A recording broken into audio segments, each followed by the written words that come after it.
And welcome back to Book to Draw, the smartest wrestling podcast on the internet. Everybody's saying it. Everybody's saying it. I went to get coffee this morning, and the guy serving me coffee said, "Hey, aren't you Michael Elgin? No. Don't you co-host Book to Draw, the smartest wrestling podcast on the internet?" I said, "Yes, that's me." And I did got you my have coffee. your Moto Max cup? No, I didn't have. I didn't. It's Moto Mart. Oh, so you're getting a new Moto Max cup. Yeah. And your other Moto Max for free. cup is going to go missing, and you're going to be framed. Yes, that's how it goes. Yeah. So we broke down last week. We're pretty positive on where this is going. Today, I'm really interested to see where this is going to go. Do you want to riff on the total, or do you want to just dive right in and we'll just break it down as we go? Let me say this. The production, Morrow, Dawn, the layout of the TV, it's easy to watch for, 60 minutes. Mm-hmm. All great things. The work needs agents. I don't know who all they're using as agents. Not only agents for per match, but the entire show.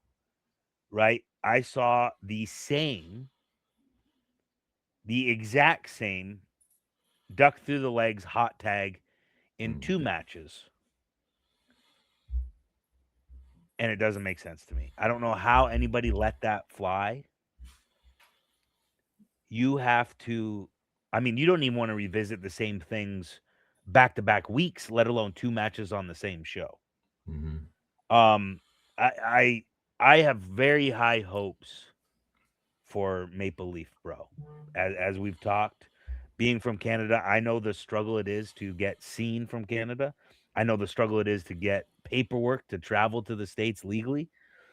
And my hat's off to what they're doing right now, because they did get a bunch of their talent visas. They're heavily promoting the big show coming up, Mattamy Center, October 3rd. They have great production, great video packages. The announcing team is great. I see where the stories are going. Some might be rushed, which we're going to get into, but they're compelling stories when they're done to the full capacity that people can fully entrench themselves, not only into watching it, but being part of that story. And I think that's what's lacking. A lot of wrestling nowadays, and what I saw on the show, was wrestling to do your things and make them look pretty, not wrestle to make the match have those beats, have people follow along, to progress the stories, not just with promos or video packages, or this match is next week and this match is, these guys are on a winning streak or these girls are on a winning streak. They had some very good stories that they're progressing during the show, but some of the in-ring work, I don't know what they were thinking. And I don't know if that's an agent thing or if that's just I look at different things than what wrestlers are doing nowadays. I don't know. I think you might have the same sentiments, but that's just my thought at the top of the show, because I do want to be positive about it, and there's many things to like, love, and expect even greater things from the future from, but then other things just you can't not point it out because it needs work. Yeah, and I think it's important to point out again, emphasize that we're both Canadian. Yeah. And so we both get it. If you want to be a wrestler and you want to legitimately make money, you have to get into the American market. Yeah. And this is a huge platform, unlike anything of the last 20 years, at least. We can have to think back of like when an opportunity like this. Yeah, I can't think of anything similar. Maybe when IWS had a connection to work with CZW, and like UWA Hardcore kind of had, but not on this scale. That wasn't on this scale at all. Definitely not. That was just a pathway to work there. That wasn't a pathway for, getting your proper papers to work in the States or anything like that. That was just a pathway to get seen in the States, which was incredibly tough, because I hope the statute of limitations are off, but there's many of us who may have traveled to the States for many of years without the proper paperwork. Allegedly. Yeah, allegedly. Allegedly. So, Yeah, like I really I think that's why we started getting into this, because I think like we're the smartest wrestling podcast on the internet when we put together. But I think we saw the news and we could see what was happening, and we were like let's try and get involved with this and try to, because basically we're promoting it and we're just riffing on ideas of things that we can talk about. And we're thinking that, I mean, the response so far is that people are finding it interesting, so we're going to do more of it. And but I really was like hoping to not just come in, just rip this whole thing apart. Right. But today I think we're gonna get into it. I think maybe we'll just jump in. But that'll be probably the best way. this we went talk a lot today, which is good, because that means the viewers are just gonna get more value. So it's all good. But I think to start, Scott, MLP with Scott D'Amore released a promo, and I think to start this off, this definitely wasn't on last week's episode, correct? No, it was not. So it was social media, I believe Instagram, maybe Twitter. Which, you know what, I think that was actually smart, because I can only assume more people wanted to tune in. Again, I don't know the numbers, but I think they announced it on social media, maybe to get, Scott has his guys that are going to retweet and put emphasis on it. Some guys that don't even work for MLP. I saw Sammy Callahan tweeting, "Who is this?" Or I think he said something like, "I know who this is, and it is mind-blowing." Like, I think it was to try to drive people to see the instant reaction and hopefully check out the TV, whether it be live on TSN or when it updates on my AEW after. So I do think that promoting some things on social media is good. And I think that this was one of those instances where showing, hey, we've contacted someone and they're going to answer. We're going to have their answer next week on TV. And I mean, for those that didn't see it, it was basically someone answering a phone, and it was like, who answered the call, something like that. Right. Yeah. And the other thing that's important to emphasize, and this is because this was in like the caption or like around the hype of it, was that it's a mind-blowing announcement.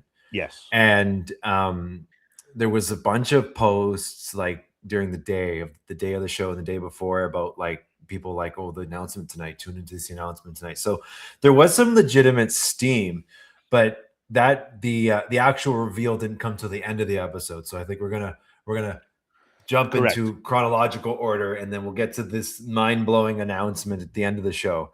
But we opened up and we had a 6-man tag. Well, first we had the Psycho Mike video package.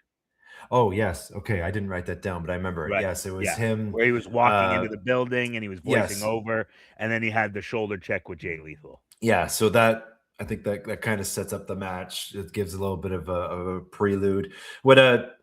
I think this one wasn't as strong as the other one. I would have to agree. It's I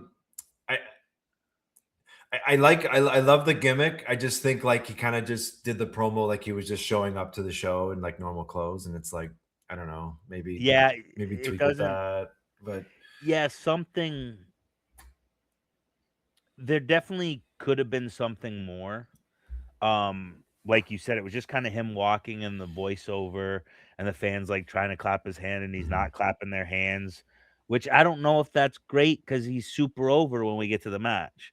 So I don't know if he's like maybe acting a little crazy, like greeting the fans because he is a fan favorite. I don't know what could have been there. I would have to sit and probably think on that a little bit more. But I do think you're right. Like the other video package, having other people speak about how Mike was growing up and the baby pictures and all that kind of stuff was really good. And it's not that this was bad. It was just like, it almost felt like, hey, we got to get something for Mike on this show. Let's do this. And it wasn't a bad premise. I think the execution maybe could have been a little bit more to it to show a little bit more about Psycho Mike. And I mean, and jumping ahead a little bit, for like they definitely put a decent amount of equity into getting the audience introduced to Mike, which was good. But then the match, like he really didn't do too much. You know what I mean? And the crowd was wanting him, and they were there for him. I think I gotta say something really good that MLP did was have during that entrance, they had Billy Gunn come out first, which is normal, the most recognizable name on the team, right? That first pop. And then you got Zach Gowen, who's been around a long time, one-legged wrestler, had that WWE run. People know who he is. And then had Psycho Mike come out and kind of Zach and Billy cheer for him, which I thought was great. The crowd reaction to him was fantastic. But like you said, when we actually get into the work of the match, there were some high points for telling the story they did, but the structure, I was kind of at a loss for it. Yeah, the structure, we're gonna get into that, but it's like it's almost like Mike got lost. Not on his part, just because there was so many other things going on, because it was a 6-man tag. There's 5 other people in the match. Yeah. Right. And I want to say the crowd he was the only one the crowd was cheering for. Like, the crowd was into it. Like, they were, now Billy Gunn, obviously they like him, and Zach Gowen, and etc. Jay Lethal. But like, as far as like actively wanting to see someone, I think that he was actively getting like body slam chants, Psycho Mike chants, where everybody was just kind of getting the approval or the disapproval, whether it be the baby faces or heel, from the crowd. Which, as I said, he's very, very clearly super over with the crowd that's attending these TV tapings, which is great because that means he's always going to have a strong presence on TV. But like you said, like, he had the opening spot, which was good. The bell rang and Jay turned around and kind of sold him and then tagged out. Then he had that little running spot and then teased the body slam again, but now Lee, scurried off. And then we went to Zach and went to break and came back and we're in the heat, So at least we got him with the shine at the beginning, which absolutely makes sense. What did you think about that opening segment? Yeah, I was actually going to defer to you here, because have you actually formatted TV? Not TV. Not Now I've officially. formatted, Okay. I've formatted. Actually, no, I'm lying. I have formatted TV because we were doing CIW in Toledo, There you and it go. was Okay. on local TV. So yes, I have for local TV, but it was only 30 minutes. So yes, I have formatted TV. Okay. So I haven't. I've just picked things up through Right. osmosis, etc. But like, I thought the break spot was an odd choice, because they did the Mike teased the body slam. He doesn't get it, because okay, that's okay. But then they went to the break, and then they came back, and Zach Gowen was doing more shine, which then went to the cutoff. And I feel like when you're formatting this stuff, you want to hook the audience through the commercial. Or I mean, of course, this is what I'm kind of asking you. Like, if you had thoughts on it, if it was fine. I don't think it's anything to get hung up on, right? You try to time it the best. So they got everything they needed from Psycho Mike getting over. So I don't think that this was a bad, layout for that break. Because really, I mean, Zach's a very sympathetic babyface, if nothing else, just because he's got one leg. Yeah. So, I mean, there's with those 3 guys on the team, he's the only one to take the heat. Like, he's gonna get the most sympathy, and he's been around a long time. He can sell great, I don't necessarily think there was anything wrong with that format going in. I did not like the cutoff. If you could see, like, Billy blatantly had to pull the ref in, because clearly Squirrel came to try to hit Mike and Billy, and then that was supposed to draw them in or draw the ref. I don't know what happened if Mike and Billy just didn't come in. I mean, very visually, it's like not even that. The swirl got bumped, right? So to me, if they get popped, you would come in the ring, right? Like, if somebody's charging me and I hit them, I'm like, well, you're going to try to hit me? I'm going to get in the ring. And then the ref comes with them and they're trying to get up. And then there goes boom, boom, boom, right? It just like, that takes me kind of out of it as a wrestler for sure. And I want to say as a viewer, as a fan, without that background, like seeing that very blatant and this is not a shot at Billy Gunn. It's absolutely not. You know, some people don't understand whether that be on the ref that he didn't understand he needed to be drawn for that. It was just very awkward to go to that cutoff. I think the cutoff was super creative, but there was like a real like timing thing there because it was just really weird that they charged the corner and Billy and Mike hit them from the corner, and then we just went into running in the corner, you know, to Zach as the ref was literally pulled by Billy Gunn. So they needed to do something to hopefully draw Billy and Mike in to get that distraction from the ref to get all three into the cutoff. I thought the cutoff was super creative. But yeah, there was something off about that cutoff. And as I said, it was simple as just distracting the ref appropriately, because why is the ref with them while they're on the apron too? You had to draw them in. Like you absolutely had to draw them in. Because the swirl came in illegally to do that and then to do the cutoff, right? So you would normally tag them before going to something maybe, but you wanted Zach all the way up. It was just very awkward. It wasn't very well, I think, maybe thought out to how to get the ref out of position and also bring all three guys in. Because if they're just running the corner and getting popped, I don't know. I don't know. I don't think that's. I would have rather them maybe get a strike, but them not fall off and then them get in the ring. Like, you trying to hit me, you know what I mean? But it is what it is. I mean, there's Yeah, only. I'd be curious to ask what like the actual idea was, because Right. I'm guessing it didn't go the way they laid it out. Yeah. Like I you know mean, what I mean. I would hope. I definitely would hope that's the case. Well, true. Like it could be it just was that Yeah. messy, and Yeah. what it is. But I mean, like Billy Gunn obviously has a really strong reputation, wrestled a long time. Jay Lethal's fantastic, and he's wrestled a long time. So like they had the minds around this. So Yeah. And same with it Zach, right? I yeah, mean, I mean Zach's even been around. Zach's wrestled a long time. It's it just like He had it, just been released from WWE and refereed my first match in Detroit in like 2004. oh really? Oh Yeah, wow. So that's like yeah, way back. Okay. yeah, seriously, because my first match in Detroit was for House of Truth training school. They ran like a holiday drive thing, and it was myself, Ashley Six, Hornet, Oh, who's Hornet. referee Dale Sharma with Yeah. NXT, and Anton Arakis in a 4-way, and Zach was our referee.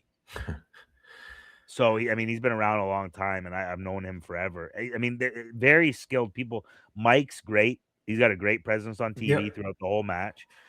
He's been around quite a long time. I mean, I know with me, I took him to IWA Mid South. We did a Harley race camp in Eldon, Missouri together. We went to a Ring of Honor camp together. Like, I traveled the roads with Mike quite a bit, and I think he's a very skilled performer. That cutoff just, for me, that can kind of take me out of the match, especially when it's early like that and it doesn't like come through. It just like, I'm like, but But because we were reviewing it, it was one of those things where like, damn, why it could have yeah. been better, you know? Yeah, and like it's one of those things like it I think for people listening to us talk about it, it might sound that we're nitpicking, but like really it's kind of like it just happened. But I feel like and like I kind of gather this from just like talking to actual fans of like how they watch wrestling. What happens rather than them being able to articulate about it and notice it, they notice it, but it's like on a subconscious level. Yeah, So what I agree with happens that. is they either withdraw or they just kind of like disconnect, and they're Yep. not cognizant of it.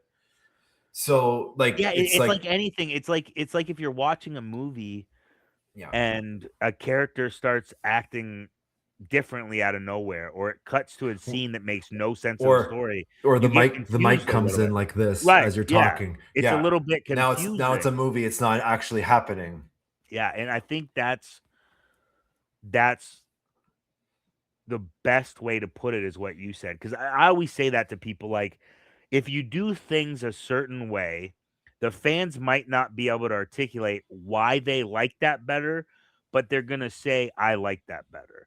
I would often get, like, I don't know what it is, but you wrestle different than everybody else.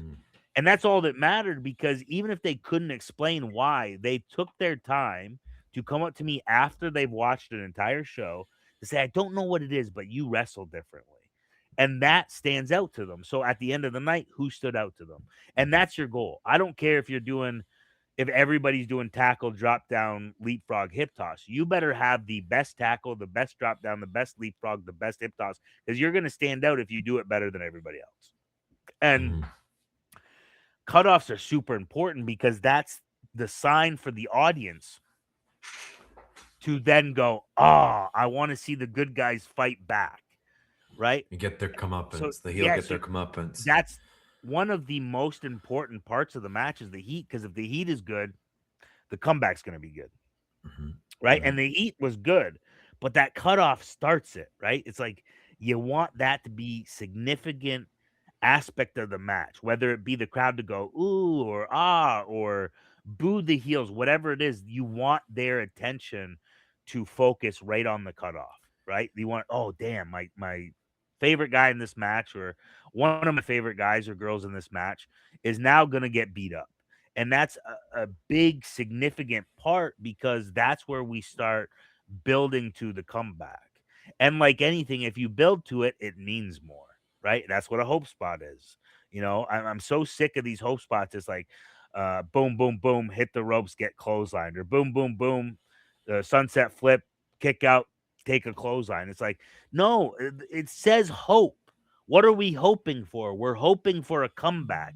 Build it like a comeback, but you get cut off early. And it's just like, it says the name. It literally says the name, Hope Spot. Hope of what? Hope that the babyface is going to come back.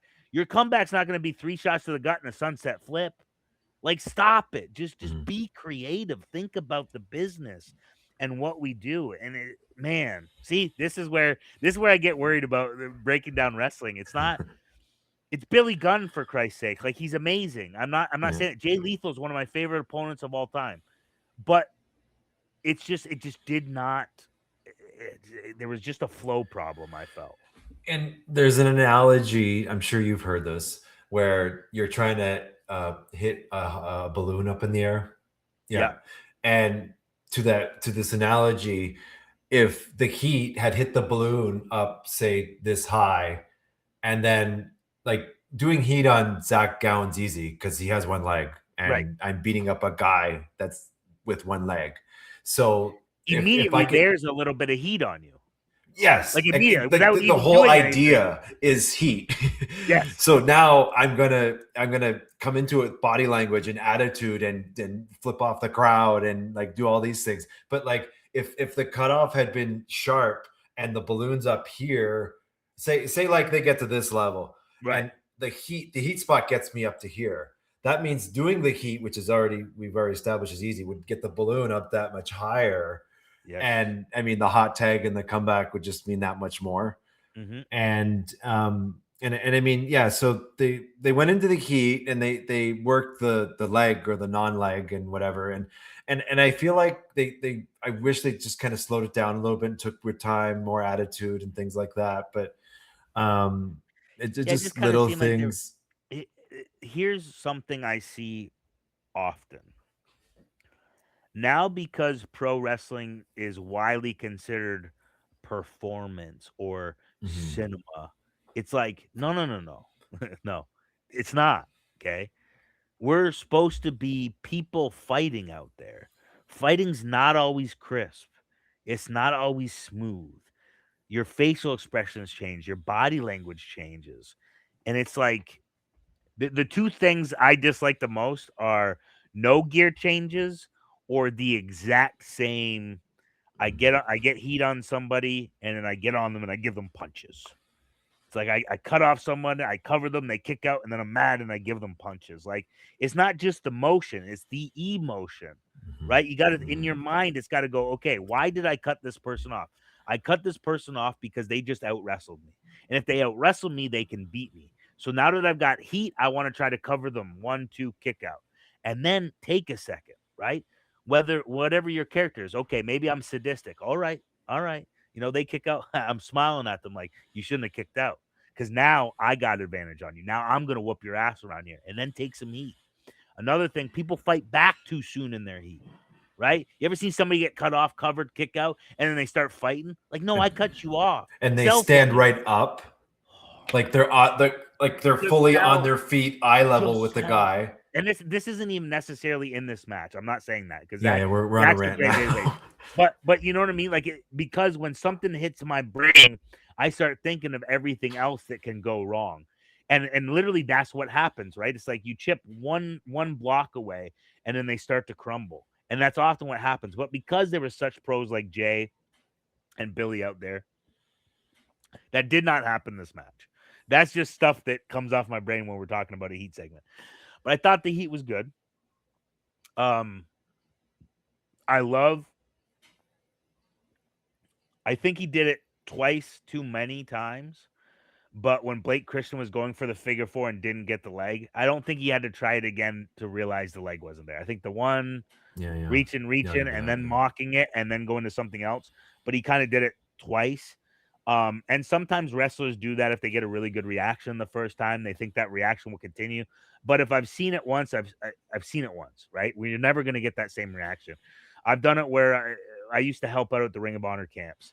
And there was this guy who hit a great looking punch, timed the sound very well, and the crowd goes, ooh, all the wrestlers and trainers. And then he tried to get it again. It's like, nah, man, that one is all you needed, brother. Let him sell and let's go.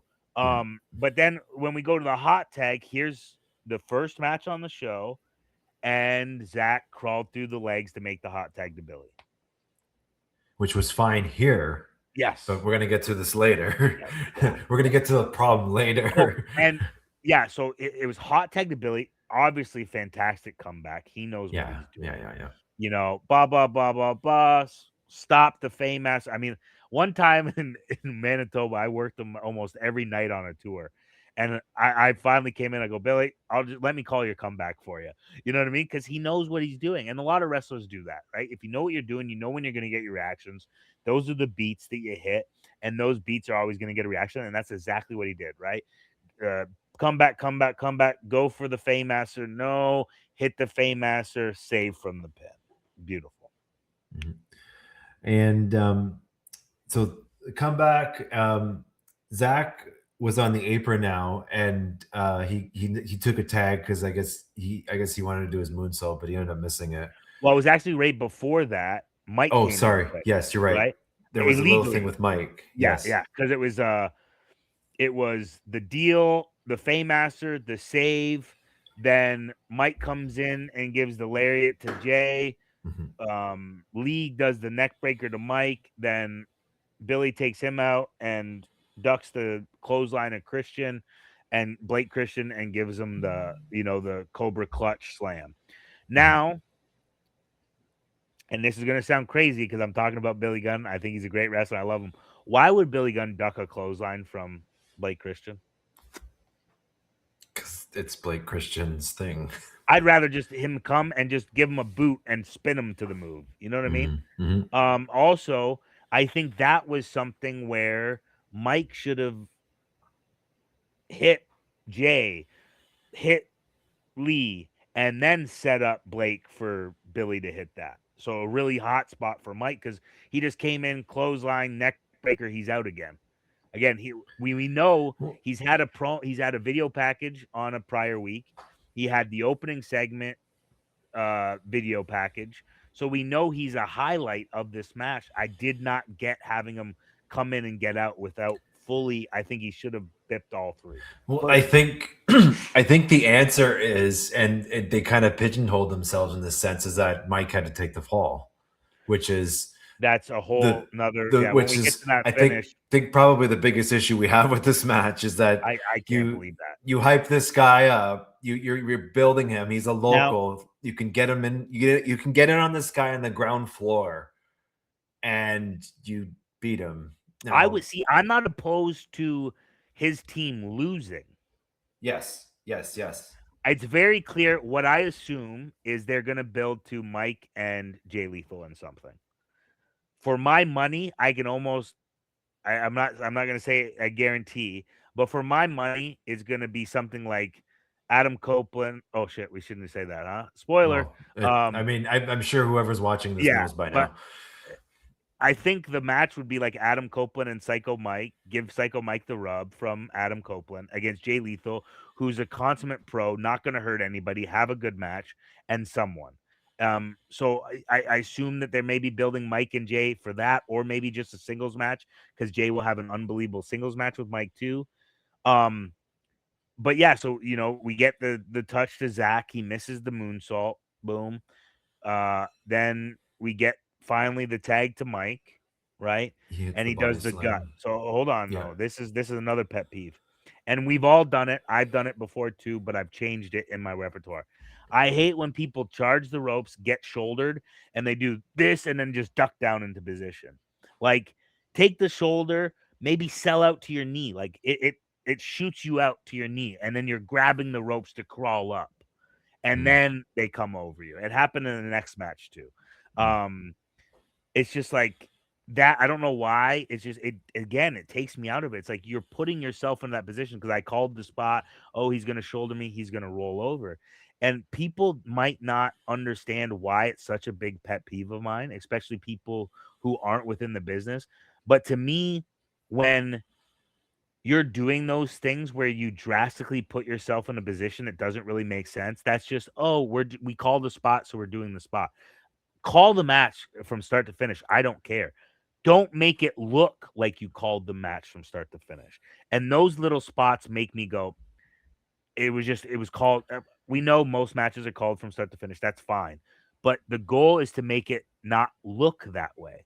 You want it to look organic and feel organic but be pre-planned. And when you hit those beats and okay, logically this would send me here and then put me into this position. There was a lot of positioning things, and that could just be because a lot of the guys don't have whether it be TV experience or real high level experience. That was something I saw pretty glaring in the next couple matches. And on this, very minor, I know, but if you understand what I'm saying, if you're paying attention, that gut shot. Just do something different. I don't care if it, bends you over all over, and then you go to come up and get your hand on the rope, and he's coming, and you duck because you look like going for something, like whatever. There's multiple ways to do it. And then Mike did his little thing, goes to the body slam. Yay, no, here comes Jay. No, I did like the little tag from Jay and Blake that when Mike got the hot tag, Jay got the tag too, which commentary did not say. They did say Psycho Mike got the tag, but they didn't mention Jay getting the tag because I think that was the point, right? The point was Jay getting the blind tag so that Mike thought Blake Christian was the guy he could pin leading up to the finish. So he did his little thing, goes to pick up Blake for the body slam. Here comes Jay with the handspring cutter.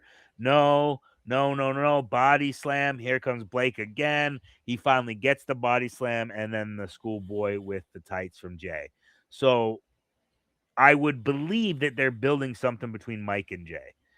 I would have rather them do something to take them out of the match and then have Zach take the pin rather than Mike take the pin. It's okay for the team to lose, but if something between Jay and Mike got Mike away from that pin, I think it would have been better for the future. Because, like you said, we're clearly going to push Mike. He's clearly over. The body slam's over. He's got great facial expressions. He's in good shape.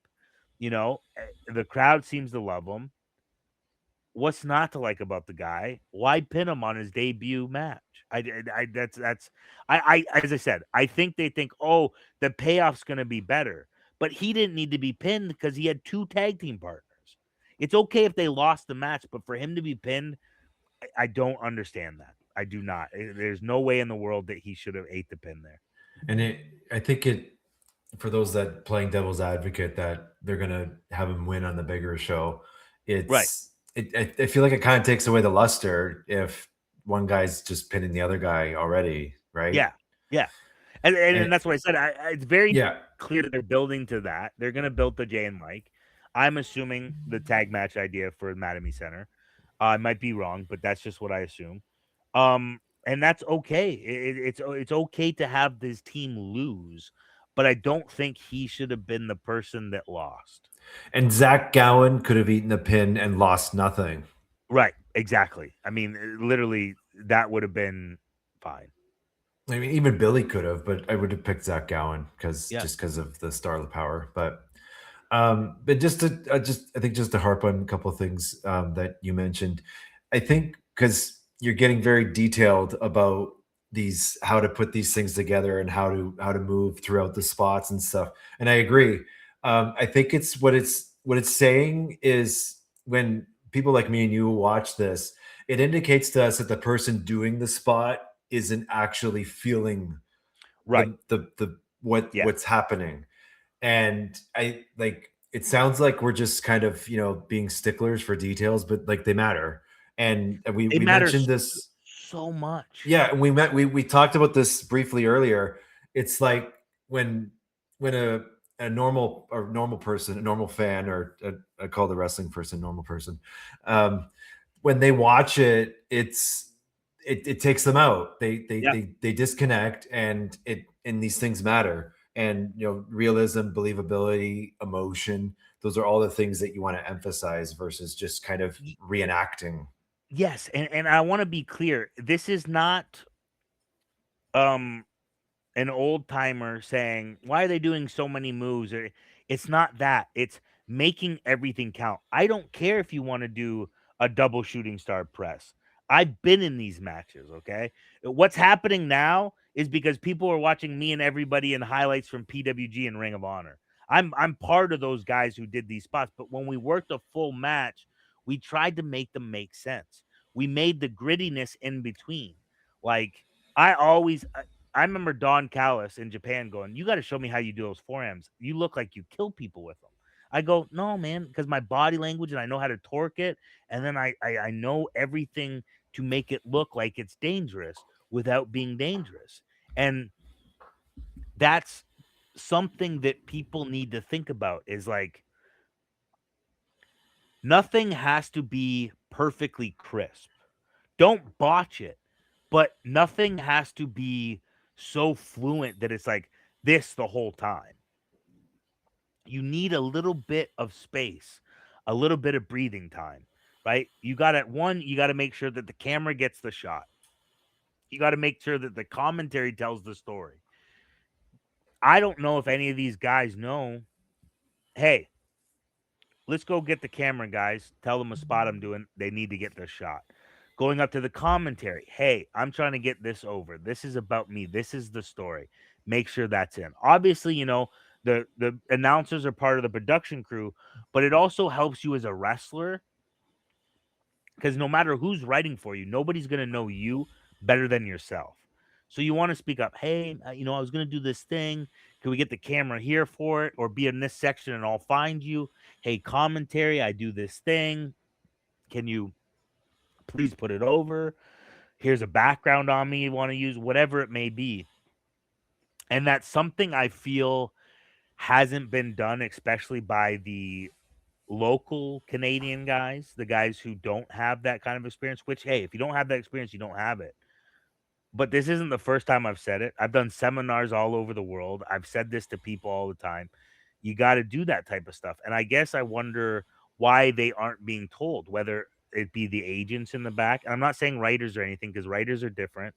Bookers are different. Agents should just be agenting a segment or the match, right? We have match agents and we have like segment agents usually. And like the wrestlers that are aging this should be really thinking about, okay, when you guys are calling this, are you thinking about this? Are you thinking about that? Do you have a spot where the crowd's going to get invested? Do you have a spot where the commentary can talk and not be interrupting the action? Do you have this? Do you have that? And it's just like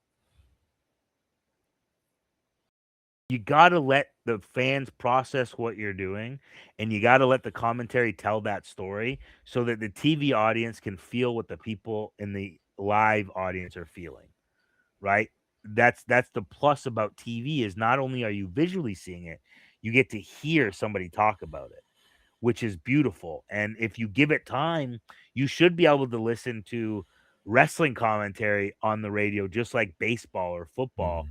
because they should be able to detail what's happening, who's doing it, why they're doing it, how it's being done, something about the person. And Dawn, they do a good job of that. What I'm saying, Dawn and Morrow do good job about that, but they often, I mean, Don had a comment about Blake Christian, like, oh, he's one of the something. His disposition in the back doesn't make him any friends, and I think that's his best quality. You know what I mean? Like they say those little things, but let's think about what they are as wrestlers and athletes as well. And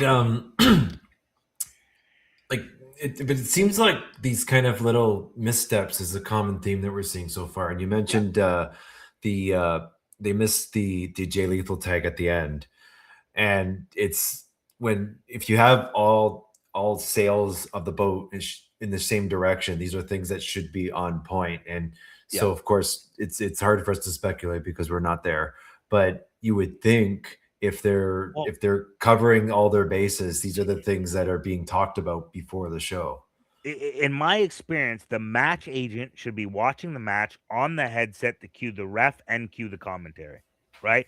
So he should have said, again, maybe they're not doing it like that, but he said, hey, you know, the tag's coming from Jay to make him a lethal man, make sure it's apparent. Because if you weren't watching it and didn't have the eyes, you wouldn't have realized he tagged, because Morrow only brought up the tag to Mike.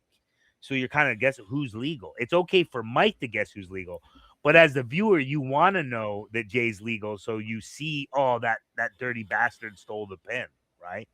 As I said, they had the right thought process of how to get to that finish. I just don't think the finish should have been on Mike. I would have rather Jay and Mike maybe not be both legal. You know, maybe Jay doesn't get that tag and something on Blake Christian, but Jay comes in illegally to hit that cutter.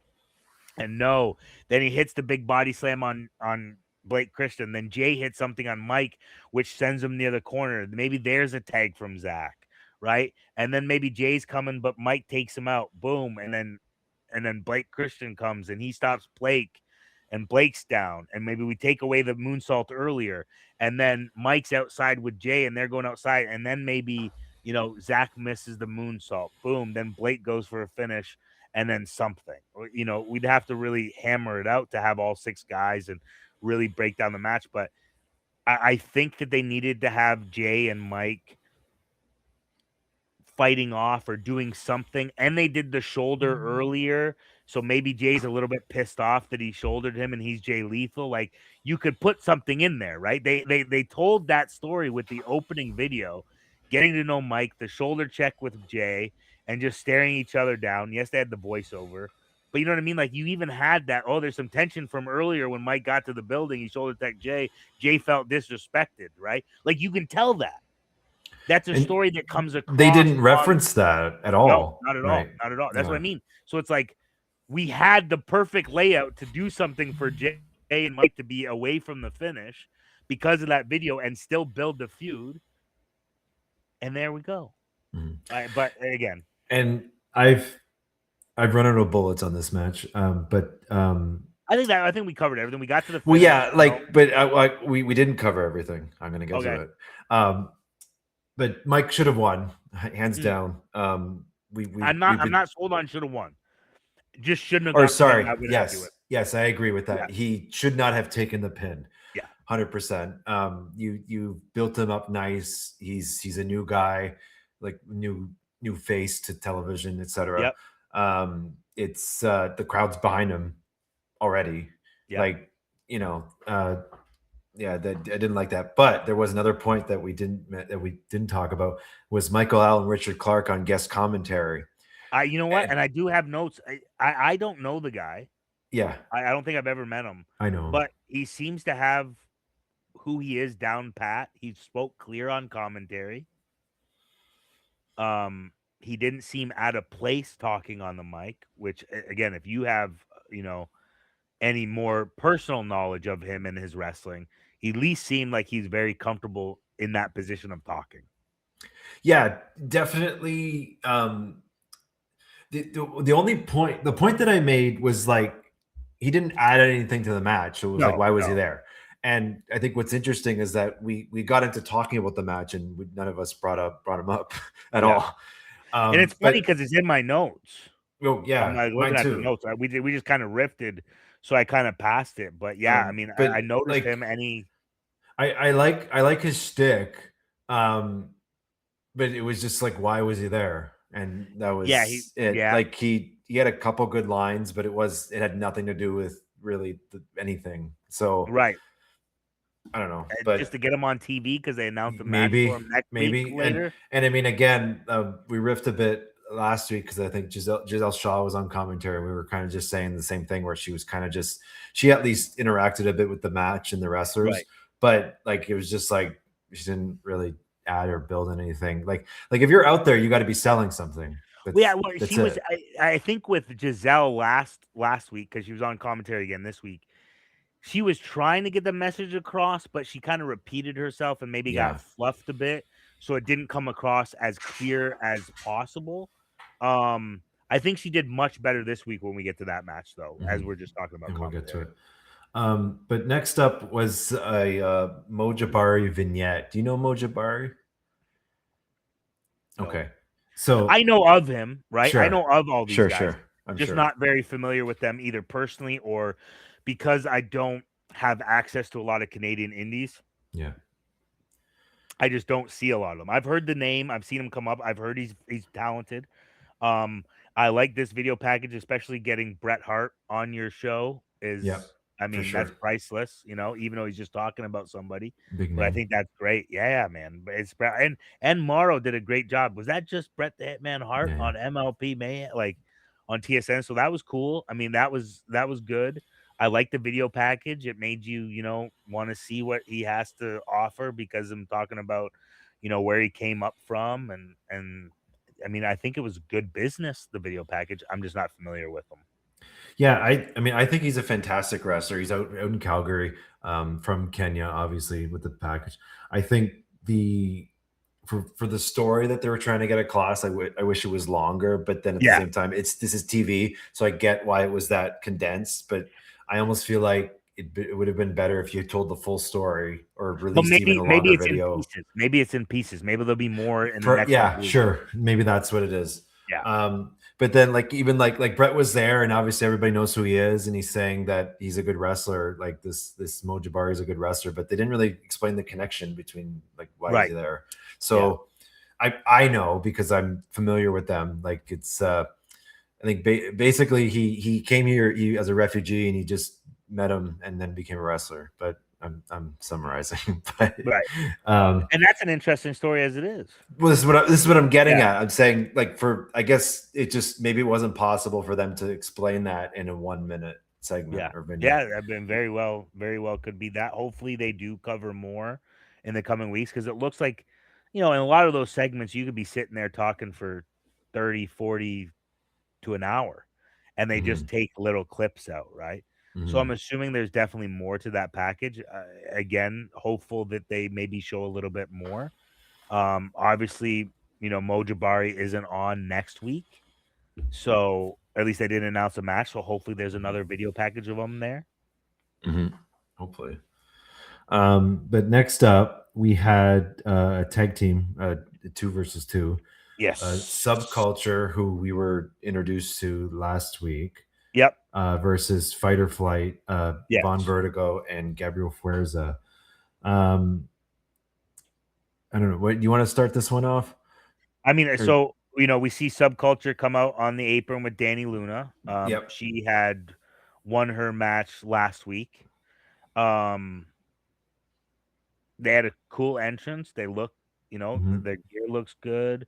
Dani Luna looks like a competent wrestler, even in her street clothes. I like the entrance. The opening was fine. I thought that Fuerza did a good job after that little almost babyface spot to then turn heel with the shake in the hand and put in a stomp in the hand. I liked the shine. I liked how they looked. The cutoff was again a little like Vertigo went to grab the ref, but the ref was way out of way, and it just Yeah. why would you move? Again, like the kick in the back, the ref can see that he's going to admonish the heel on the apron first, right, and then You didn't need the ref there. You didn't. I understand the thought process of pulling the ref out of the way for that cheap shot, but especially if that's not the blow that actually cuts him off, you don't need to distract the ref. It just looked. He literally walked from here into the babyface corner to grab the ref as the ref's near the other babyface on the corner. It just did not. Yeah. So and because this is booked to draw, I actually put some thought into this because what happened was one of the Subculture guys. It was Webb's. Yes. Flash Morgan, right? Yeah. Flash Morgan And Webster. he whips, or sorry, Vaughn whips him, and he did the up and over, but then he just randomly takes off. He turns his back to Vaughn and takes off of the rope, I guess, to hit a strike. But it's like, why is he running away? And then Vaughn runs to the ref, which is in the other corner, and he pulls the ref. So the way I kind of saw it going was Vaughn could whip him from the middle of the rope, and he would be that much closer to the ref, and ideally probably not in the babyface corner, in the other corner. Right. And then so he can pull the distraction there. And then the Fuerza on the apron, he can do the kick, but even if he just stands there kind of like this, like he's going to punch him, and then he backs off and just creates that distraction to then create a cutoff from behind. So there's I've worked this cutoff many different ways, but I mean, there's multiple ways to do that. I think the foot in the back is fine. I don't think you needed the ref. I'm not big on, and I understand a lot of people say that why are you running away from? And I don't necessarily think that's wrong, but in the confines of wrestling, here's just my take on it. I've heard that from a few people. You're not necessarily running away. You're hitting the ropes because what do the ropes do in the confines of wrestling? Give you momentum. The more momentum you have, the more force to your strike. So I'm not a big oh, why is he running away? I don't necessarily think that. As I said, I understand that thought process. I do understand the up and over to hit the ropes to hit something. My thing was you didn't need to pull the ref. We could have pulled the ref, don't get me wrong, but you didn't necessarily need to, and that made that spot look very, very strange, right? Because we don't want. Well, they were all out of position. I think that's the biggest thing. I mean, and then the cutoff was cool that the burning hammer position into the flapjack on the ropes into the half and half. I thought it was cool. Fuerza's little hop in cutter was kind of cool too. I thought it was a good cutoff. I thought it was stronger than the first match. It came off a little bit cleaner. Although the same, two tag matches to open up the show, both a weird drawing of the ref. We're gonna get to the comeback, which was positioned pretty much the same way as the other match. It's like, how did this happen? I don't know. Who said, hey, this is a good idea to do almost the exact same, trying to get the ref in position for the cutoff and I don't get that. But their heat was good. I haven't seen Fuerza wrestle in quite some time. He was actually the standout of the whole match for me, I thought. That just personally. I mean, even Subculture and Vertigo together, I thought Fuerza looked really good in there. And I think because we've seen a couple enhancement tag matches, they were able to get some stuff in without taking away from what their job, which was obviously put over Subculture. And Subculture, my thing was and we talked about this off air, was it just kind of seemed like they were just kind of displaying good teamwork. Yeah. And I feel like if in this position where it's you're obviously slanted towards getting one team over, I feel like if they had kind of played with a little bit more creativity and got more crowd work involved, I feel like that works more towards creating an emotional connection with the audience rather than just be here's moves I can do. Yeah, and I think they moved a little bit too quick during the heat. I think the heat is where we get that sympathy, right? That's where your tag partner really gets to work the apron, right? That's in a tag match, you have that special added bonus as a partner on the apron that anytime you're getting heat can easily get that crowd involved. And yeah, I think just to hammer home my point, rather than focusing on the performance, they should focus on the emotion. And Yes. that Yep. kind of, if they slowed things down, even did less stuff, which, I mean, I think it pretty much always benefits you to do less stuff. Because then, this is a hard. I also, in my opinion, also sometimes it's how you do the stuff. Like there's a way to do a move or do a position and garner the crowd's reaction in it, right? Like if I'm in the heat and I give something, I got to make it look like I'm really, abusing my opponent. And what I mean by that, not just necessarily with strikes or moves, but with the intention of making him look bad. Because there's easy images, right? If you look at something the first time you've ever seen a picture and somebody is on all fours and another person is standing tall above them, right at their side, automatically you see the dynamics. Oh, this guy's done something to this guy to put him all fours. And they don't even take those brief moments to say, look, I'm in firm control and you don't want me to be firm control because you like these guys. Even those little moments, it's not necessarily, I mean, by osmosis, doing less is going to give you more time to interact, yes. And when you're on TV, you only have X amount of time. But it's also in how you do stuff, which goes to why we're doing stuff. And the more you can focus on how am I going to make this move or this position or this segment of my match get the crowd invested in, rather than what move can I put here. Think about what investment from the crowd do I want, then put the move. But it's not like that. It's always, well, we'll do this move, this move, this move, this move. No. When you call a match, you want to go, okay, what do we need? We need establishment, babyface, and heel. I'm the power guy. He's the speed guy. We need to establish that. Then what do we do for a cutoff?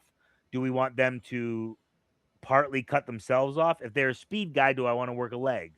Or if my finishing is on the neck, do I want to work the neck? Right? We got to map out all that before we even insert what we're going to do. We need to know the business of the match, the story of the match, right? We need to know babyface, heel, style differences, persona differences.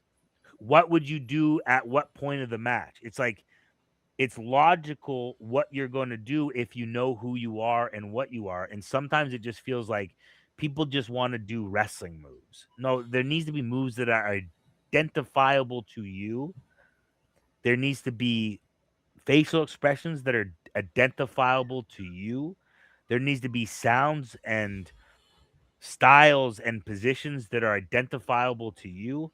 And then we get over. But as I said, it's just everybody only thinks about the moves instead of how am I going to make people feel with the moves, in between the moves.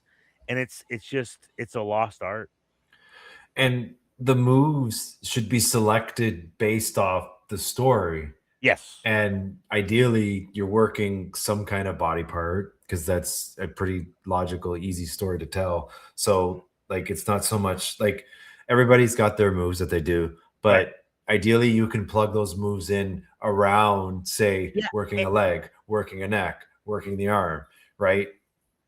And if you have a general heat, meaning like, let's say I cut you off with something that hurts the neck, right? But then I see a position to hit something else. Like that's I'd be okay. Like, let's say I'm working the knee and I have a submission and they get the ropes. And as soon as they grab the ropes, I turn to the hand. I think that's okay. And especially if I've told the commentators, okay, listen, I'm going to grab a Boston Crab and he's going to get to the ropes. And I'm working on the back, and that's why I've done the Boston Crab. But as soon as he grabs the ropes, I'm going to go work on his arm. Because next time I grab a submission, I don't want him to be able to physically grab the ropes. Or I'm working something and he picks me up. Okay, now I got to work the back. Because then if his back hurts, he can't.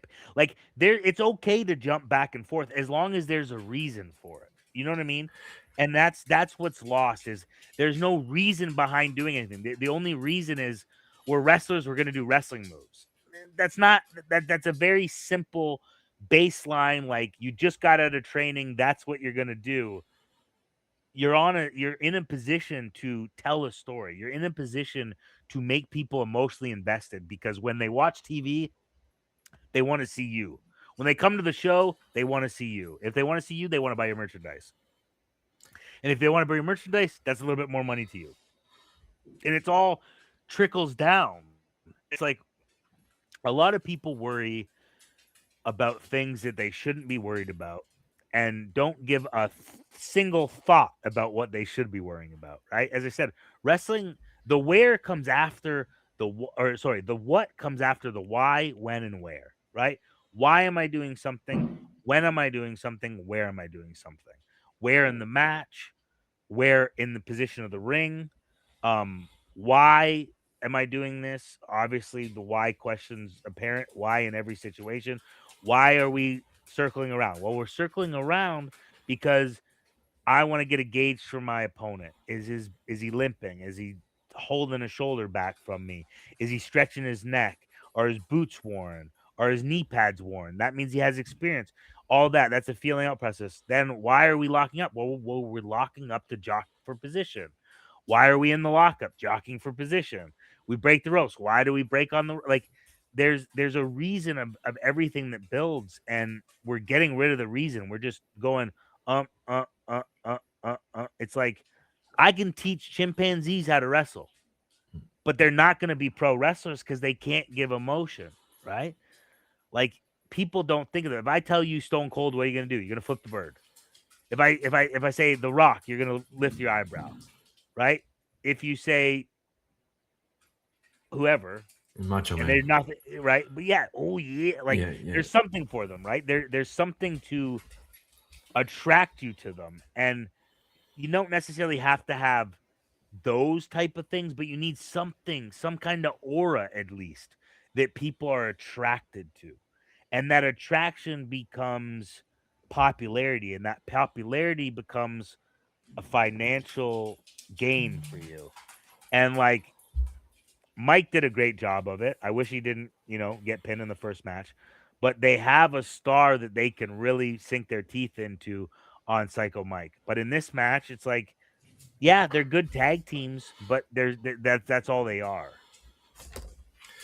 And I think it's because we riffed a bit about telling that story. I think it's about consistency too, because like obviously if I'm working a 60-minute match and I say, okay, work a body part, okay, I'll work leg.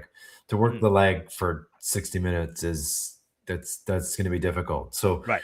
it's if I'm going to switch to the arm at that point, it's I can do other things. I just have to maintain that kind of flow and consistency. Yep. And again, it's about emotional connection with the audience, and it's the things that I feel like the things that we harp on this show are things that generate emotion. Yes. And we harp on these things when we see them lacking in the emotion. So because the emotion sometimes comes from just how the match is set with the beats to give room for emotion. Yes, you have to then exert something, whether it be facials, body language. But like you said the other day, and I said beats, and we talked about music, is like there's a there, right? It's there if you follow it. But if you don't follow it, then it's hard for people to follow. But you need to have that and then people follow along, and that just helps people follow the story. And you want them to follow the story because once they get lost, it's like if you want them to turn right and they turn left by the end of the match, they're nowhere to be found. You can't have that. And I mean, because we talked a bit about the moves, like there's probably thousands of guys that can do a cutter or a whatever, but then there's only a handful of guys that get over for actually doing it. And it's like when you put your focus on this, I do this move, and like sure, maybe like a shooting star press that can, in that example, that can work because I can be the guy to shooting star press. But I feel like you're capping yourself if you put the focus on, well, I do this move and this is my thing. Yep. Because like, and it's even like music, cover bands don't get over. Right.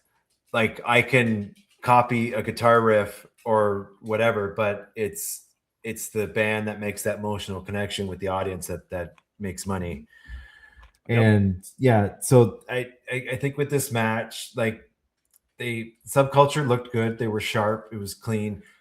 They won. So Yeah, and so we had a good heat, like we were talking. yeah. We had the hot tag to Mark Andrews, which was flip over one and crawl Yeah, through the yeah, legs yeah, of the like the other, same right? one. With the same crawl. And then again, Forza charged, and there was the gut, and there was the slowly put myself on the rope so we can get to the next. Like that was, but Mark Andrews had a great comeback. Great comeback. Yeah, it looks sharp and clean and all Yeah, that. and then they got Fuerza outside, and this was my thing. Ring positioning is important, and waiting. It was real weird and jumbled. It's like the camera hadn't opened up, and Vertigo was going to grab Mark Andrews in that suplex where Webster came in and did the float over, and then they did a double headbutt to get him out. So one, he should have been facing entranceway to give the suplex, and he should have waited for Andrews to turn around before stopping him instead of just turning him into the suplex, right? So Mark Andrews, here's the hard camera. We're looking at hard cam, right? And if we're looking at hard cam, if we're in there, then to the left is where the dives are coming. So Vertigo comes up from behind him and turns him into the suplex. To give him the suplex, he floats over, turns around, hits the headbutt, and then does this weird bump and then rolls out. And I hate that. It's like the momentum should take you out, right? So one, let Andrews turn around, then stop him. And then when you stop him in the gut for the kick, he can then sell and turn this way. You know what I'm saying? And then Vertigo's still here looking at the hard cam. There's his hard cam shot. And then he turns and grabs him. And again, look at when I have a suplex like this, and now I'm facing, I can still look at hard camera, look around to the people. Then I pick him up for the suplex. Then I turn around, there's the headbutt. And instead of doing this weird bump and then skimming into position to roll out, I can take that headbutt and sell right through the ropes rather than bumping and rolling out, right? So it's like ring positioning is important. And I think that's just lack of high level experience from Vertigo and Fuerza. They just ring positioning is so important, especially on TV, because it doesn't look choppy. And two, it has a more unique flow, and it goes back to the same plan whatever you want. Just don't make it look like it's planned. And as soon as I take a headbutt and have to scurry in position to sell out to the right side, okay, this is what you called. And I get it, that's wrestling, but it doesn't have to look that way, right? There's nothing wrong with the float over suplex. It just give that time instead of trying to pull him in, let him turn around. Boom. And then that's what does that get over? You're the heel, right? And you just gave a break in the comeback for you to be a little shitty heel. Oh, whatever. And then grab the suplex. And then we go, then the headbutt, then there's the big dive, and then there's the finish. Right? It was good. They had the right ideas. It was just the execution wasn't there. They needed a little bit better timing, positioning, and flow to really set it off. A good tag match. If I was booking a show, those are two teams I would use. I would. I think they're both very talented. As I said, for me, I thought Fuerza looked fantastic. Everything he did had a look. Even that belly to back snooplex looked real good. Looked like it had a little snap to it. Everything he was doing was looking good, I thought. Overall, decent match. Like you said, just I think it's just lack of experience, or maybe the agents just aren't explaining to them. It's like have a little seminar with the guys who aren't used to TV. It's okay. Yeah, you're booking them for a reason, but you also have TV. And if these guys don't have TV experience, you're going to have to help them understand what TV wrestling is like. And I don't care what anybody says.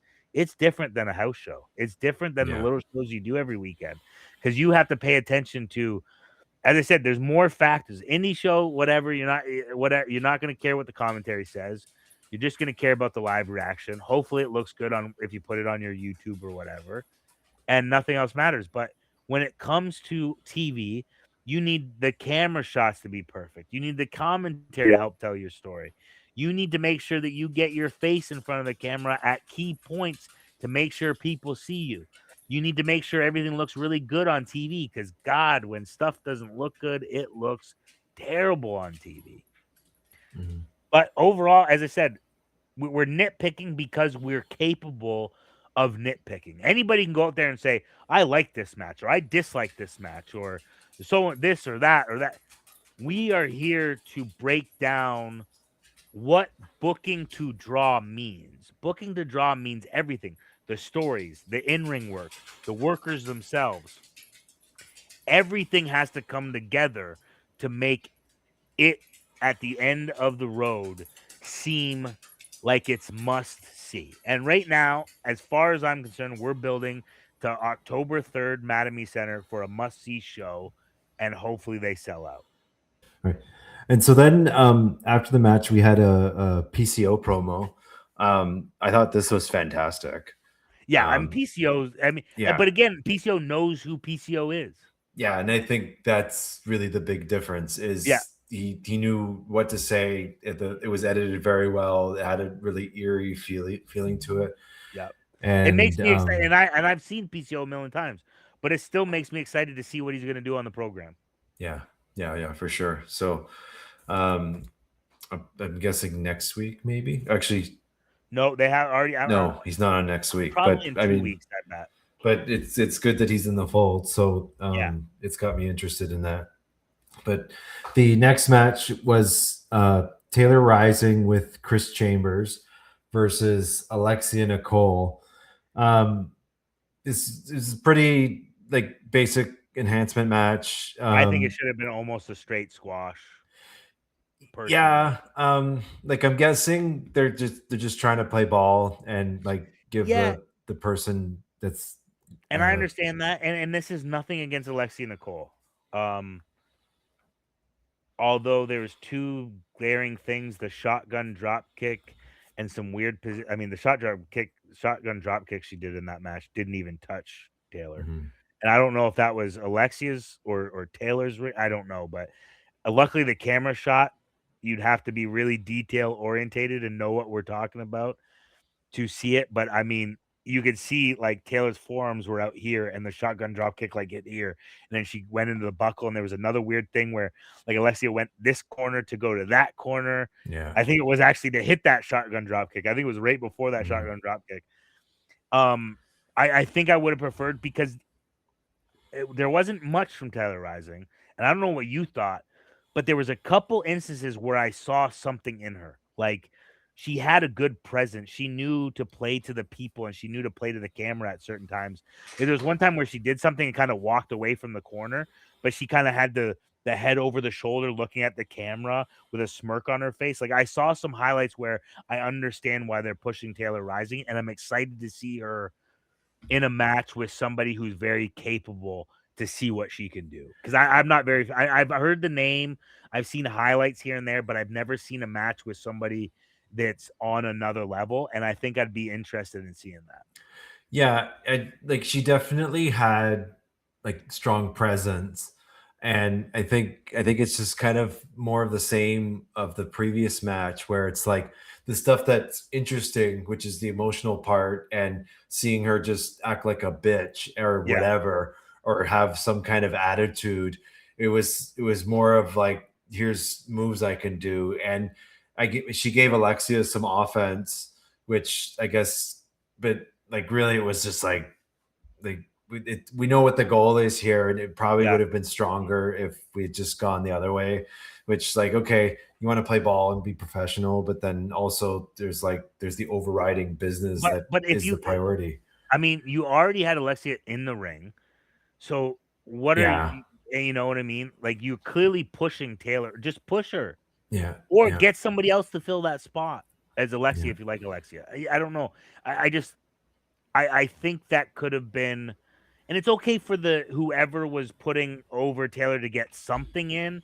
It just felt like a short 50-50 match instead of a highlight for Taylor. Yeah. And I think that's exactly it. It's she like a straight up squash where I just kill her. That would work for like Kamala. Yeah. But like just to highlight the person that we're obviously trying to highlight, like okay, I can take some damage, but I'm so much better or stronger or whatever that I overcome that and I just win, right? Yeah. And on this match, Giselle was on commentary again.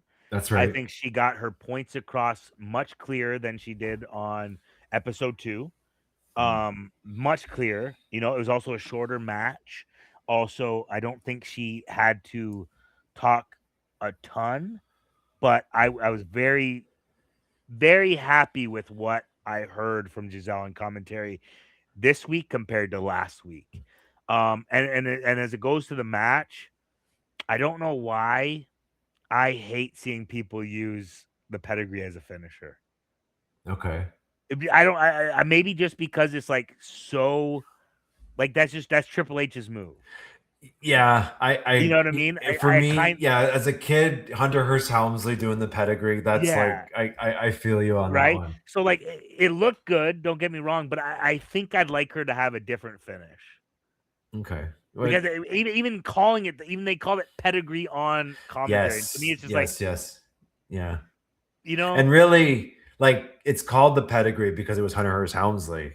right. It tied in with the gimmick. So it's like you could call it something else. Like why Yeah, not? that's what I mean. I don't Yeah. know. Again, that's just nitpicking. That's just like a personal preference. I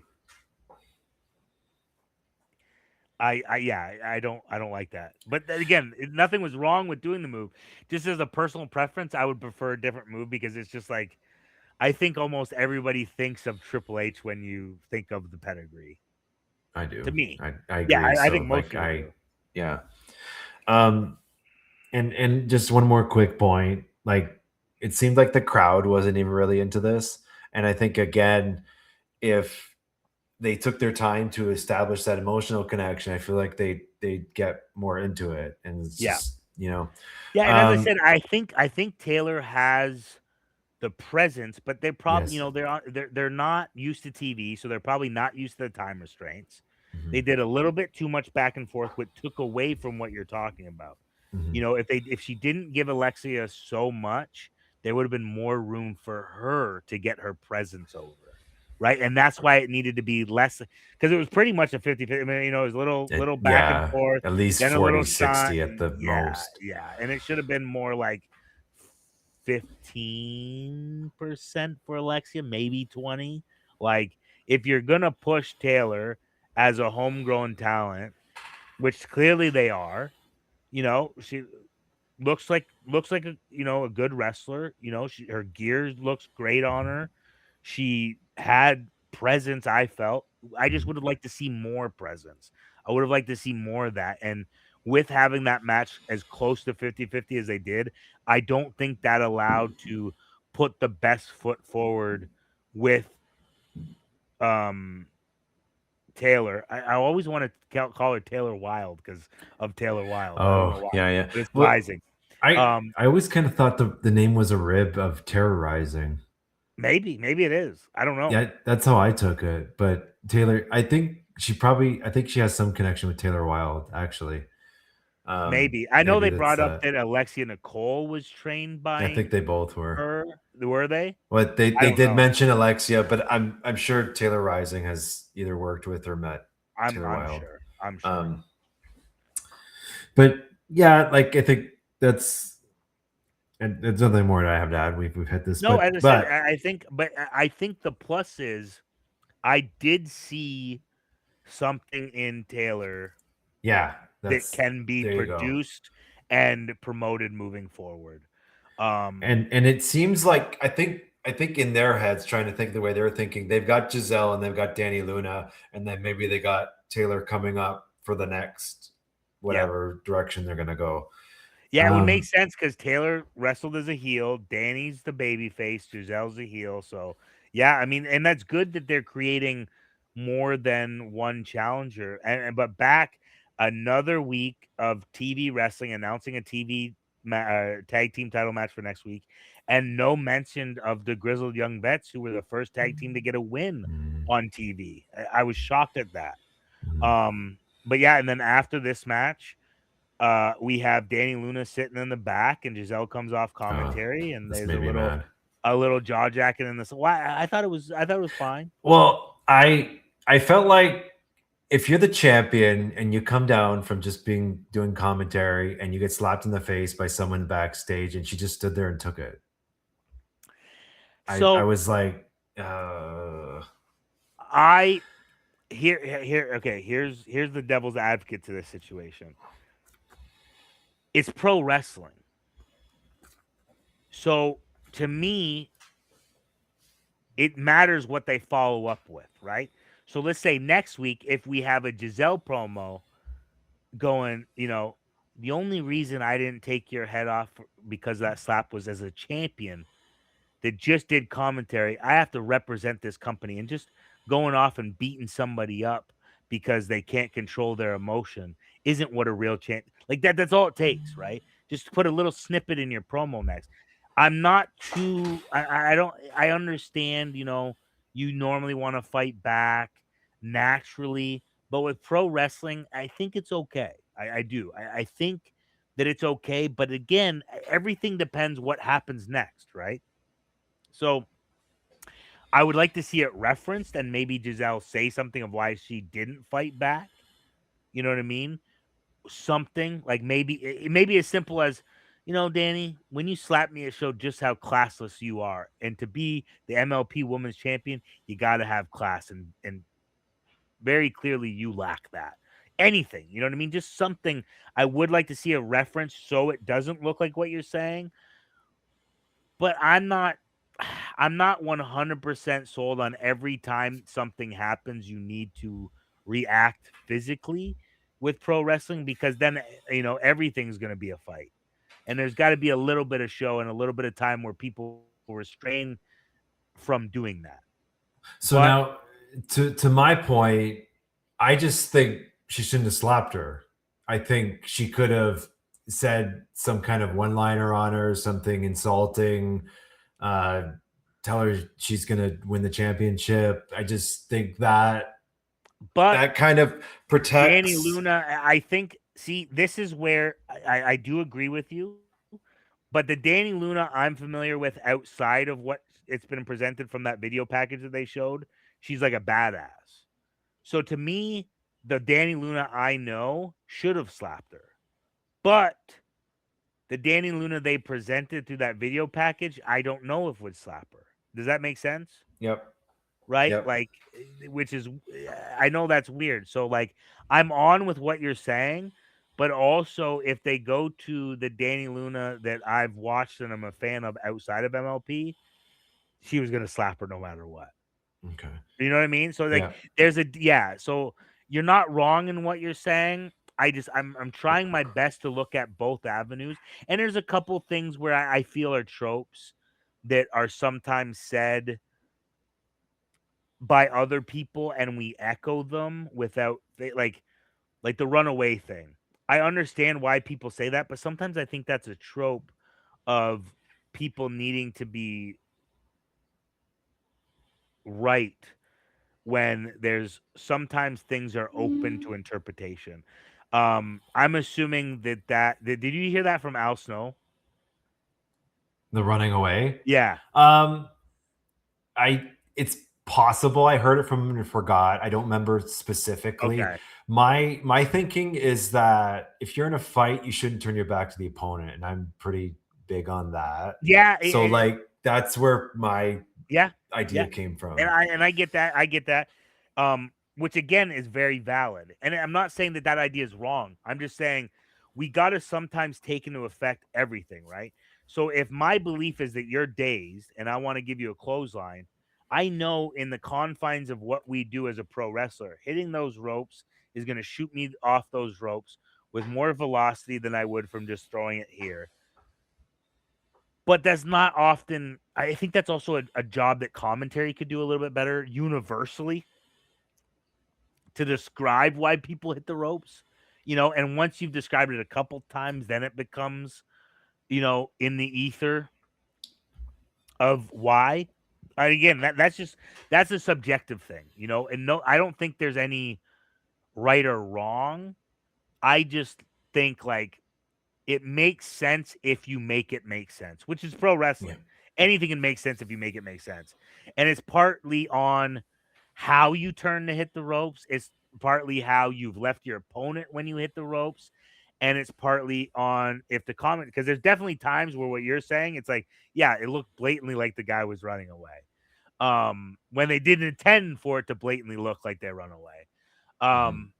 So yeah, there's a lot of things where it's like there's always a devil's advocate situation, or there's also multiple ways to look at it, and you kind of can interpret it any way as long as you make everything around it show that that's how you're interpreting it. And really, I think this is what makes this the smartest podcast on the internet in professional wrestling, is that wrestling is subjective. And what Yes. we'll do is we break down the different avenues of how everything can make sense. And I think that you made that point, is that everything can make sense if you make it make sense. So Yes. it's just different ideas. So it's good that we have disagreement here, because it's not, there's no hard, fast rules on pretty much No, anything in not at all. wrestling. Yeah, no, not at all. As I said, anything, a lot of things are subjective, and if somebody doesn't choose to do that, that's great, you know. And if Mhm. somebody does do it, as I said, it depends how they have the position or the story, you know. Again, everything can work. Often, what I like to say is there's very few instances of right and wrong, and it's more instances of right place, wrong place. You Mhm. know, like we kind of in this magical universe where we can get away with a lot of things in the confines of a pro wrestling match. But if we do it in the wrong place or at the wrong time, it doesn't fit. Right? It's like when I'm given an opponent and you know, the business of a match, I look at it as I've been handed a puzzle. Okay. And all I have to do now is put the puzzle pieces together. But if I try to put the centerpiece in the corner, it doesn't fit. And if I put the corner in the center, it doesn't fit. So it's like it's making sure that those pieces fit together to show the picture I want to show. And that's where most wrestlers go wrong, is they're given this puzzle and then they just kind of, oh, I want to get it done as quick as possible. So hopefully it kind of resembles the picture that's on the box. But if it doesn't, who cares? Like, no, no, no, no. That's the puzzle you're supposed to put together. It matters if it looks right, right? Mhm. But some wrestlers just don't care. It's like, oh, it doesn't matter what goes there. Yeah, it does. It matters what happens there, right? It doesn't. No, that doesn't matter. No, it does matter. Everything you do in the ring matters. The way you walk down the rampway matters. The way you Mhm. get into the ring matters. The way you pose when your name is announced matters. The way you circle around matters. The way you lock up matters. The way you grab a hold, all of it fucking matters. And people act like it doesn't matter. And nothing can get me madder than people doing that. And I think it's like, I think what frustrates me the most is that people take that superficial approach of like, it doesn't matter, like all those things you just listed, Yeah. they don't specifically matter. But it's like, okay, so then like how shallow is this thing that we do where all It's these not things shallow at don't all. matter? And It's not. again, like I've talked on this a couple times, like I've gotten into working with movies and TV and stuff, like sitcoms and stuff, and like they know it matters. They have people that are hired, their full-time job is to make sure the set is all set perfectly and it all makes sense and the actions make sense, and like they got jobs for all of these different Mhm. positions. So they would have a job for someone to do entrances, they would have a job for someone to do the coordinating, they would have the job for someone to do the layout. No, so it's, I don't know, they movies make way more money than wrestling and they think it matters. So I think Cinema, but it's cinema. yeah, It's cinema, but it yeah, don't matter. Listen, we yeah. sometimes, man, I'm telling you, sometimes I just want to grab people, you know, like the Homer Bart Simpson thing, and just shake them. Just be like, you do not know what you're talking about. Sometimes I watch wrestling and go, this isn't this. This might be wrestling, but it's not the wrestling I do. Like it's just Yeah, not. I don't yeah. know. And as I know that sounds like so pompous and self-righteous, but I'm being serious. Like there is something being lost in the last 6, 7 years that I don't know where it went, where it's literally like it's lost. Mm-hmm. And I don't Mm-hmm. know if we're ever going to find it unless people step up. And that's part of the reason for this podcast. It's like, if I'm an agent for MLP, I would make sure that I was the agent that walked around to every match. Okay, what's your finish? What's your cutoff? What's this? When I used to book shows, I had a board, right? And I said, okay, every match put their cutoff and their double down. If you're doing a super kick or an enziguri, because I see too many of them. What dives are you doing? All that right on the board, so everybody sees. Okay, we can't do that cutoff. We can't do this. We can't do this. We can't do that. And it's like, if you can't think of something after something's taken away, then maybe you don't belong in that position. Because I've had many a times people go, "Oh, I really need that for my match." I'm like, "You need it? Have it then. I'll do something better. I don't care." Like, that's fine. You should have an infinite Rolodex of knowledge, and spawning off of one position, you could do a million different things. Like you said, it's boom, boom, boom, boom, boom, boom, boom. I do this thing called remember the family tree in like school? Yeah. When you'd write like your name and then you'd be like your grandparents, your parents, your cousins. You can do that with wrestling moves. You can do that with wrestling positions, right? So if I want to get to a double down from a chin lock, I can have a chin lock, and then I can have multiple different ways from the chin lock.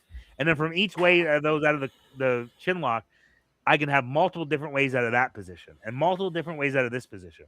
So you should have an infinite amount of scenarios that you can utilize when you call the match, but it seems like everybody just wants to do the oh, we're a tag team. Let's just do the knee in the back, either sell into something or knee in the back, turn to me, and then he globs you from behind. And it's like, yeah, but there's a million ways to do that, right?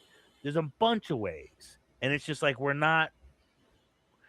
it's like the brain doesn't work the way that it's supposed to work when you are a wrestler. And maybe that's my fault. Maybe that's why I got so lost in it, is because like I was a wrestler 24/7.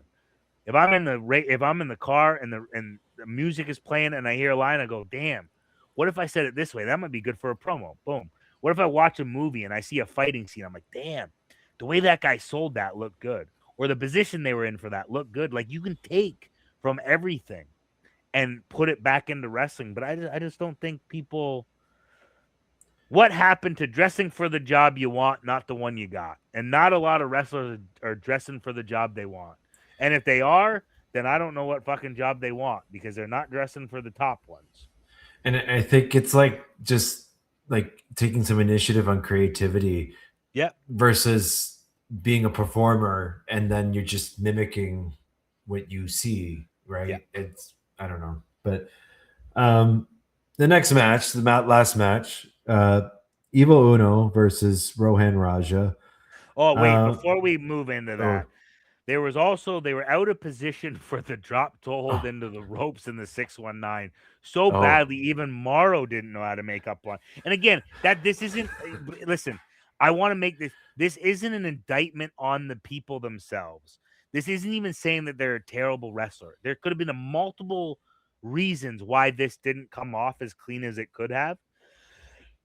But regardless, it didn't, and it's on TV. So like, it's open to say, hey, this happened and did not look good.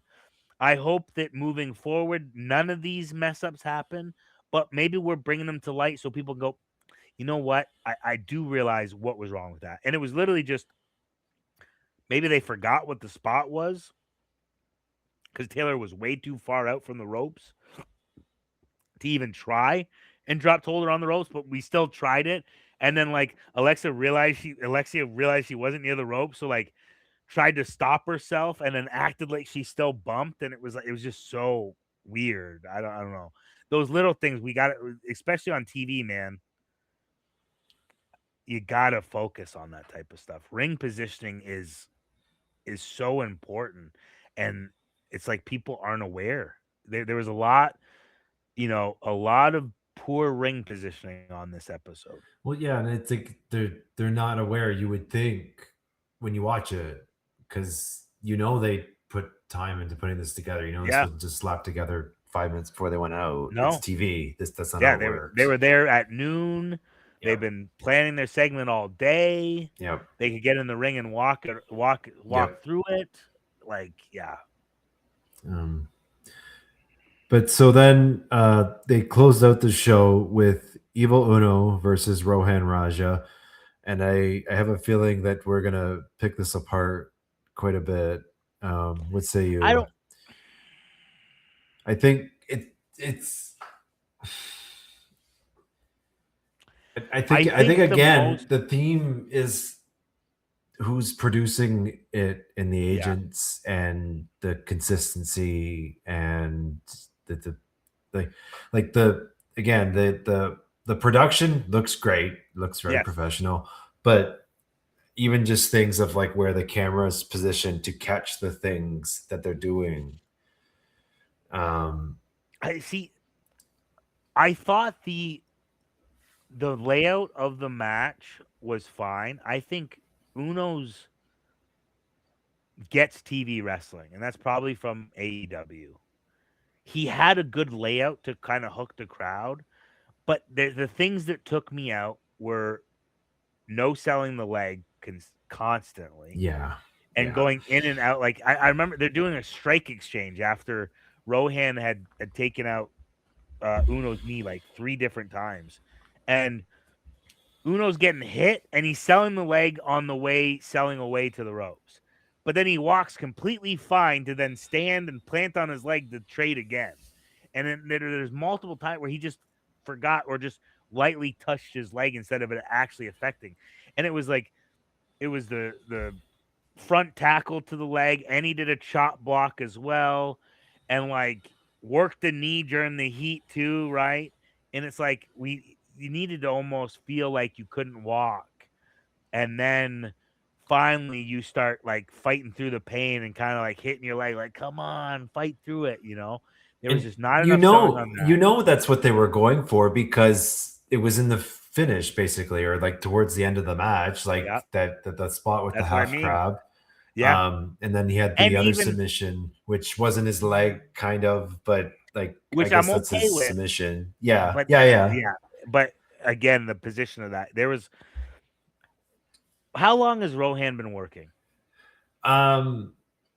I'm pretty sure he like started around the time I did, so it's like 8 to 10 years. He's been through NXT UK and TNA Impact. He was.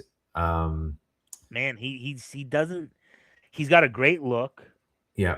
He knows to work the cameras. Mm-hmm. I don't know if he lacks confidence in his wrestling. Like that jumping forearm he did, which kind of looked like a Superman forearm instead of punch, did not look great. Mm-hmm. I don't know. It didn't look. I don't know. There was something off with his movements, and it's not that he was bad. Maybe not comfortable.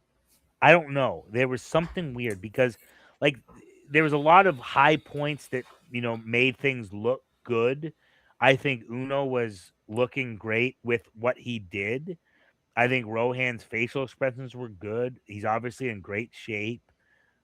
There's a lot of pluses, but the negatives just made me feel like there could have been more. And before we even break down the match, I feel that there should have been emphasis on player Uno being Stu Dose's former. Yes, I wrote that down. Before Morrow just bringing it up as the match started, like as like a throwaway line. Yeah, as soon as the match was announced, that should have been something.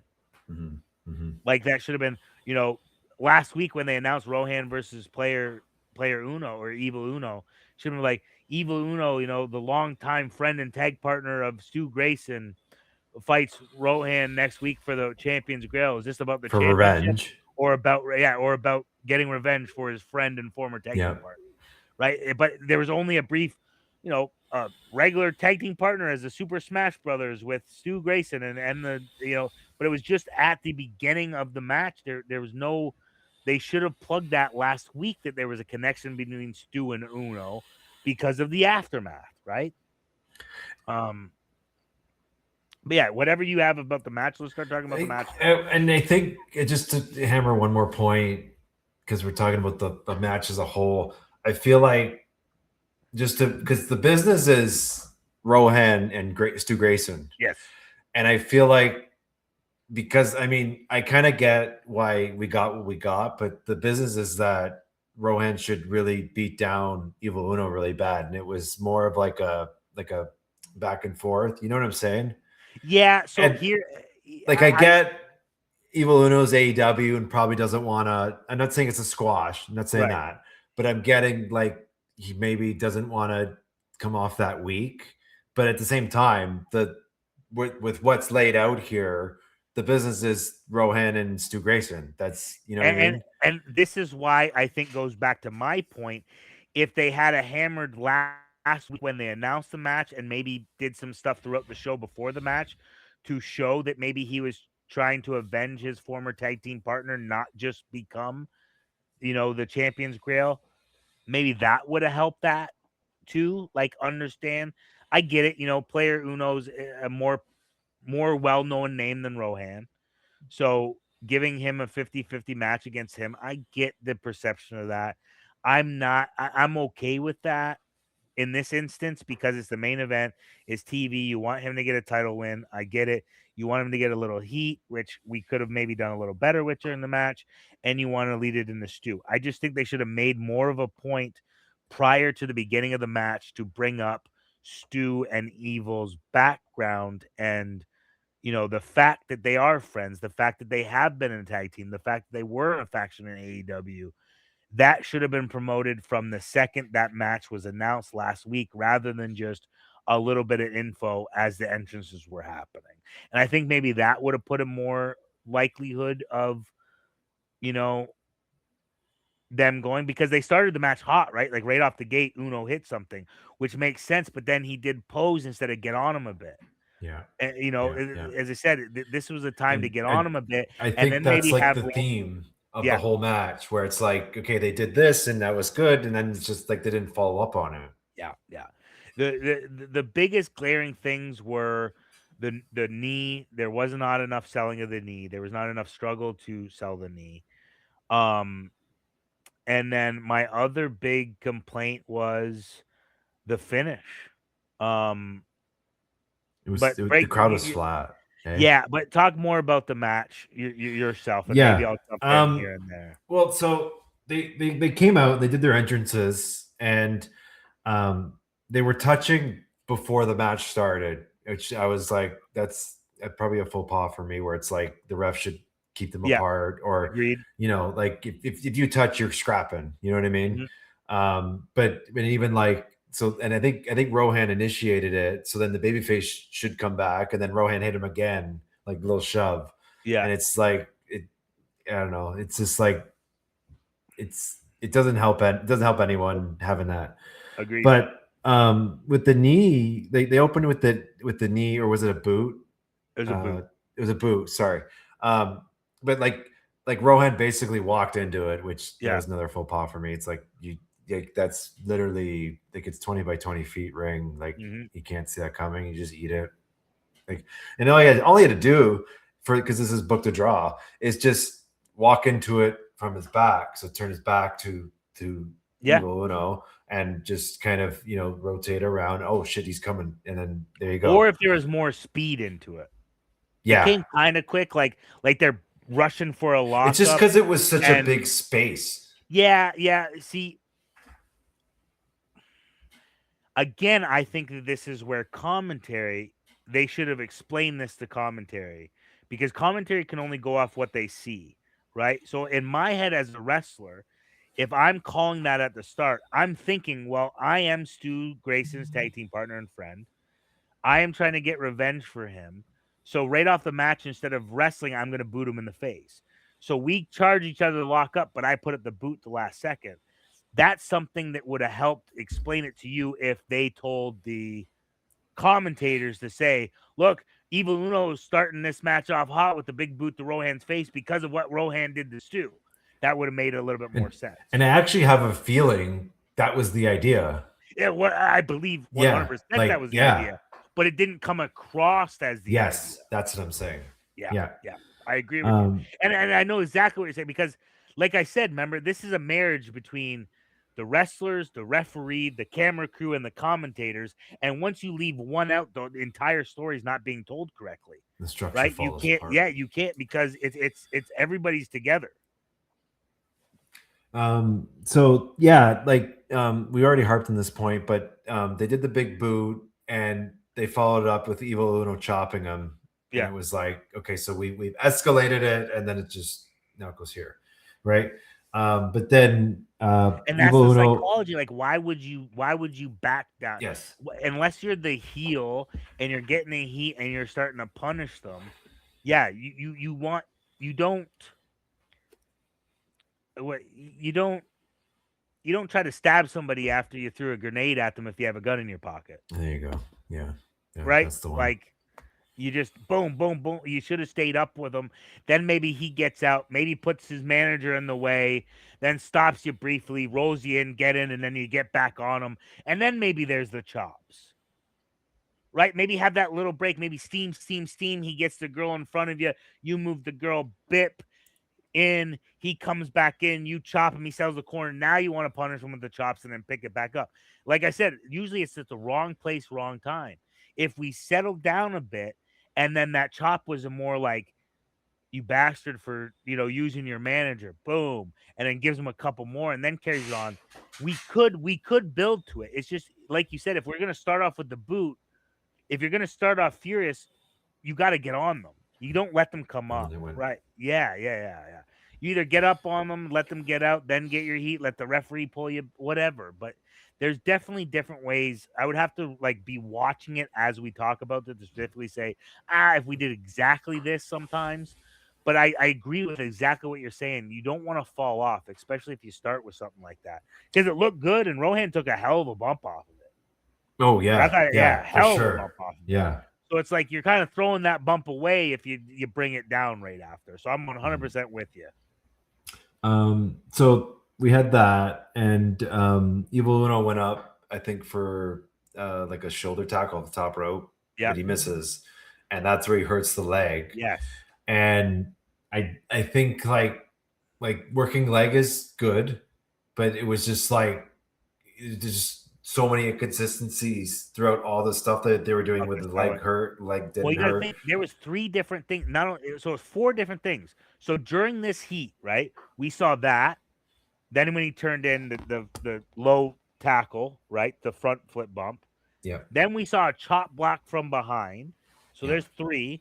Then we saw on the outside him get pushed into the stairs and hit his knee on the stairs and sell after that. So 4 times we hit the knee, but during the comeback, all he did was kind of touch it a little bit and limp when he got hit away, but was fine coming in. You need to sell that knee because that's the sympathy. That's your sympathy. But you're fighting through the pain. You got to be able to barely get on it. And then at some point, it's that, man, I'm in so much pain. And then the people start cheering for you. I'm in so much pain. And then you start coming alive. And then it's like the people's cheering you is making you forget about the pain. So you got to fight through. And then come on, knee. Come on, we're going to do this, right? But more than that, they should be well aware that it was a main part of the crescendo, the climax of the match. Yeah. And I'm saying specifically that half crab, like that's the moment for the babyface to get over, where he selling the leg, he's been selling the leg the whole match, and he just kind of gets this really grits his teeth and he starts like gritting for that rope, Yeah. And it's I do know. That wasn't because you're one half of the smartest wrestling podcast on the internet. But it wasn't there. And so then what it kind of devolves into is just people doing stuff on TV. Yes. Let me because we got a lot to say about this match. And again, this is not an indictment on Evil Uno or Rohan. I'm a fan of Evil Uno. I like the guy. It's personally. the TV show. Yeah. But I'm just saying that just because you know how people are and how things get spread. This is not we're solely trying to provide information to whoever out there that wants to pay attention to hopefully better perform at every level. And with saying that, I want to compliment. I think that the way they got into the finish was great. The single leg crab to the ropes draw, break it almost at 5, so the ref has to go with Rohan, and then the belt shot from I forget how to say her name. What's Aurora the manager? Tevez. Yes, Aurora Tevez. I always mess up Tevez because I don't know why. Yeah. I want to say it Tarvez or who is I'm thinking of something else. But anyway, the belt shot there and then into the choke. That was great. The single leg crab into almost the 5 count, so the referee has to, admonish him to turn so that she could get the belt shot on the outside. Great. Now here's the problem with the finish that they did. He grabbed the choke and rolled right to his back. He's looking at the ceiling. You can't see Rohan at all during that finish. Yeah. If you want to do the choke, do not go on your back. And he was flat down. It should have been a cover.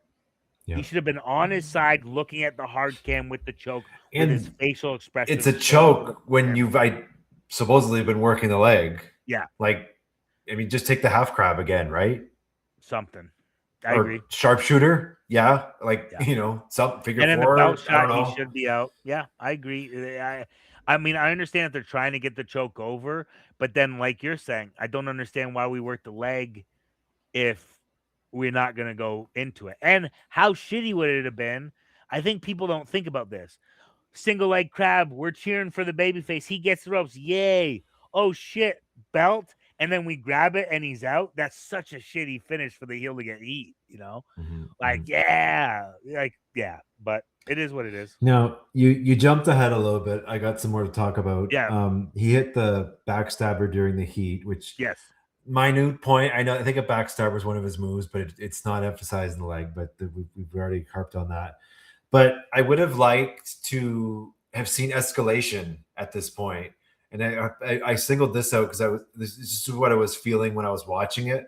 And what happened then was Don Callis said on commentary is that I wrote it down. He said Raja is going to start to get upset, and he was just kind of there, like he had a little bit of a smirk, but it had to be like backstabber. He kicks out, Raja gets mad, and then you keep building and building. And I know Don's smart, and I think I'm guessing that's what he was indicating with his commentary. But like I could see it and I could feel it. And then they went into the strike exchange, which we talked about. It was like I think what hurt it was just them doing forearms when it's like there was no emotional connection, there was no like grit. It wasn't gritty, and I mean, the biggest thing probably is that he's not selling the leg. Evil is not selling the leg, and he should have been selling the leg the whole time. And he's in this position, and even like if they could set it up with the picture of Evil Uno's here and Raja's here, and he's fighting up with this hurt leg. That's babyface. I agree. Now you mentioned the belt. Now when he grabbed the belt before that, because there's actually a spot that I wish clearly that brain buster on the knee that Uno does, which was kind of right before that. I'm assuming he uses that as a finish. Yes. Or wants to, because Rohan then rolled out, which put emphasis on it. But to me, that again was that synergy between commentary and Uno. Okay. Even the only reason you would go for that move when somebody's worked your knee is if that is your finish. So you need to put that over on commentary. Despite how injured Evil Uno's knee is, he's still going for that brain buster on the knee, and he hits it. Oh my God, he hit it, but how much damage did that do? There was not a lot of talk about that. There was a little bit, but we needed to put emphasis on why he was even going for the move when his knee was injured. Then the fact, and he didn't sell it long enough to then go for the pin. Like that could have been more time selling there. Now, again, not a bad thing, but without that explanation, you kind of look like a dumbass for doing a move on your knee when you have a hurt knee, unless it's your finish. Because if you know it's a finish and you know it wins matches for you, then you're still going to attempt it. But we need the commentary to tell. And if you're just doing it to do a move to sell your knee, then why do it if it's not your finish?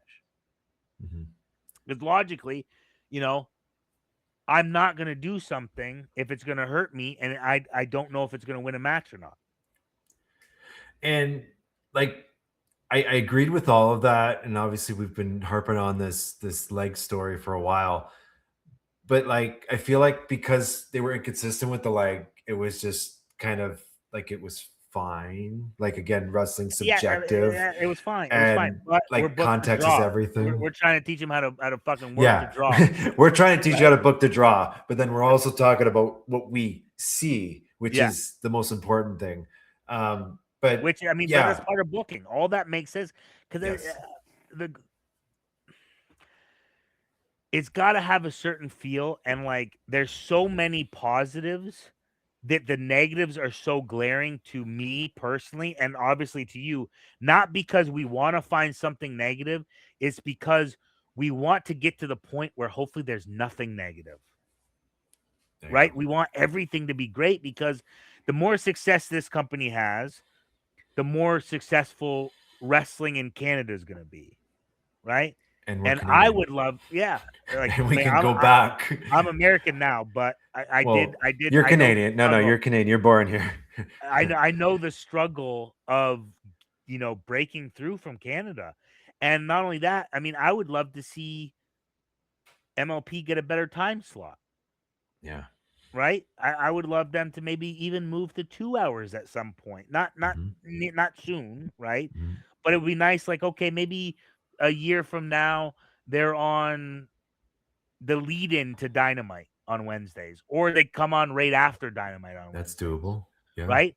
Why And not? then maybe in 2 years, they want them to have a separate night and a better time slot. And then maybe another year after that, they want them to go to 2 hours. Like that would be ideal for me to see that company grow like that. And these little things are going to help because if these little things, which I know it seems like it's a lot because we're talking for a significant amount of time about them, but they're significant enough to point out to hope whoever sees this or has the same thought processes help change those dynamics so that we see nothing but growth, right? You want constant growth with a new wrestling company, with a new TV product. And I have faith that they can do that. The problem is, are they going to? And I hope that the answer is yes. But as of right now, we kind of took a step back for the in ring on this show, but I think the layout, the format, the editing has all been superb and makes it an enjoyable TV show. But I want it to be an enjoyable TV show about wrestling, and that's where I'm kind of they're missing the mark right now. And um, just one more point, because you already mentioned the finish with the belt, and I got mad when he was given the belt and he's rolling in the ring and the ref's not supposed to see him carrying this big Yeah, belt. I was like, just poorly thought of, it, poorly laid yeah. out. I don't I mean, know. we could have done so. I mean, it again. That's one of those wrestling tropes where it's I only see it because from my understand from what I remember, the ref was that distracted by Aurora on the outside, and Rohan rolled to the opposite side so that when Evil ducked, he ducked Yeah, near the ref and then the ref grabbed it. I think that was I would have rather maybe him slide in and then raise it and the ref take it right away instead of the duck and then go to hit again. yeah, You know what I yeah. mean? I think that would have been better because then it would have been okay for the ref to see it. And as soon as he draws it up, he pulls it. And again, I think we're referring to that feeling that we're seeing from the crowd and kind of just Yeah. where those beats are. Yeah. Um, but Like to me, that would have been a perfect like near fall, right? And he slides right in, cocks the belt back. The referee pulls it. He's looking at the ref. The referee puts the belt down. Here's Uno with the schoolboy. Here's the referee slightly late. 1, 2, kick out. And then we go into what we want. mhm. And if you think about what they did and kind of what the options were, like he would have gotten way more heat if he had won with the foreign object. Yeah. And he would have even got more heat if he hit with the foreign object, and maybe it wasn't the belt. Maybe if he got something smaller, more discreet, that would have made me happier. But if he had hit with the object, Uno kicks out and then he grabs the leg, I feel like that would be more heat if the leg was worked properly. So I like that Aurora hit the belt shot on the outside and went directly into the finish. I kind of prefer that, but I wish it had been the single leg crab and Uno be out from the belt shot. The visual was very poor, and I don't even like. I don't see how you could argue that. Where it was he's holding him on his back, and Uno's the one that can basically only be seen because he's on top. Yeah, and you have all the factors of like it's wrestling, and the person on top and the person on the bottom is the one that loses, and it's just like. Yeah, so I agree. No, I was a poor choice for the finish. I like the creativity of the single leg crab to the ropes, the almost stick it till 5, so the ref has to be distracted for the belt shove from her. I thought that was great. Very, very well put together. But like you said, when it actually came to the actual finish of the match, it just didn't hit because we couldn't see Rohan. Mm-hmm. So Rohan wins, and I think he started beating up Uno, and then here comes Grayson. Yeah, but like so, first the beat up, he was hitting with these forearms, and they just kind of looked weak. And it was like, this is. I was trying to stay away. I'm big on strikes, so I was trying to stay away from it. We've already booked, but you're right. It didn't look. This is booked to draw. It didn't look like a super dominating faction. But I think the reason to point it out is that we're building Rohan and Grayson, and we need Grayson to be angry at Rohan. That's how this works. And he gets angry here if he believes that Rohan is legitimately beating up his buddy. Yeah. Whereas if it's just kind of like, I don't know if you caught it because again, Rohan's back was to the camera. From what it looked like is he beat on him and then tried to take his mask off. I didn't catch that. Okay. Yeah, so, go back and watch it. But his back, Rohan's back is to the hard camera. Okay. So when Stu ends up coming out, Uno's like sitting up and it looks like he's messing on the mask. Yeah, so I like that. Yes, now, but he needed to be behind Uno. The book to draw thing is that it needs to be spoon fed, because even me, someone like educated, like I missed it. But as soon as you said that, I knew that you would have missed it, because if I wasn't closely paying attention, I don't think I would have seen it. It's much like the other day with the with the Sheldon Price thing.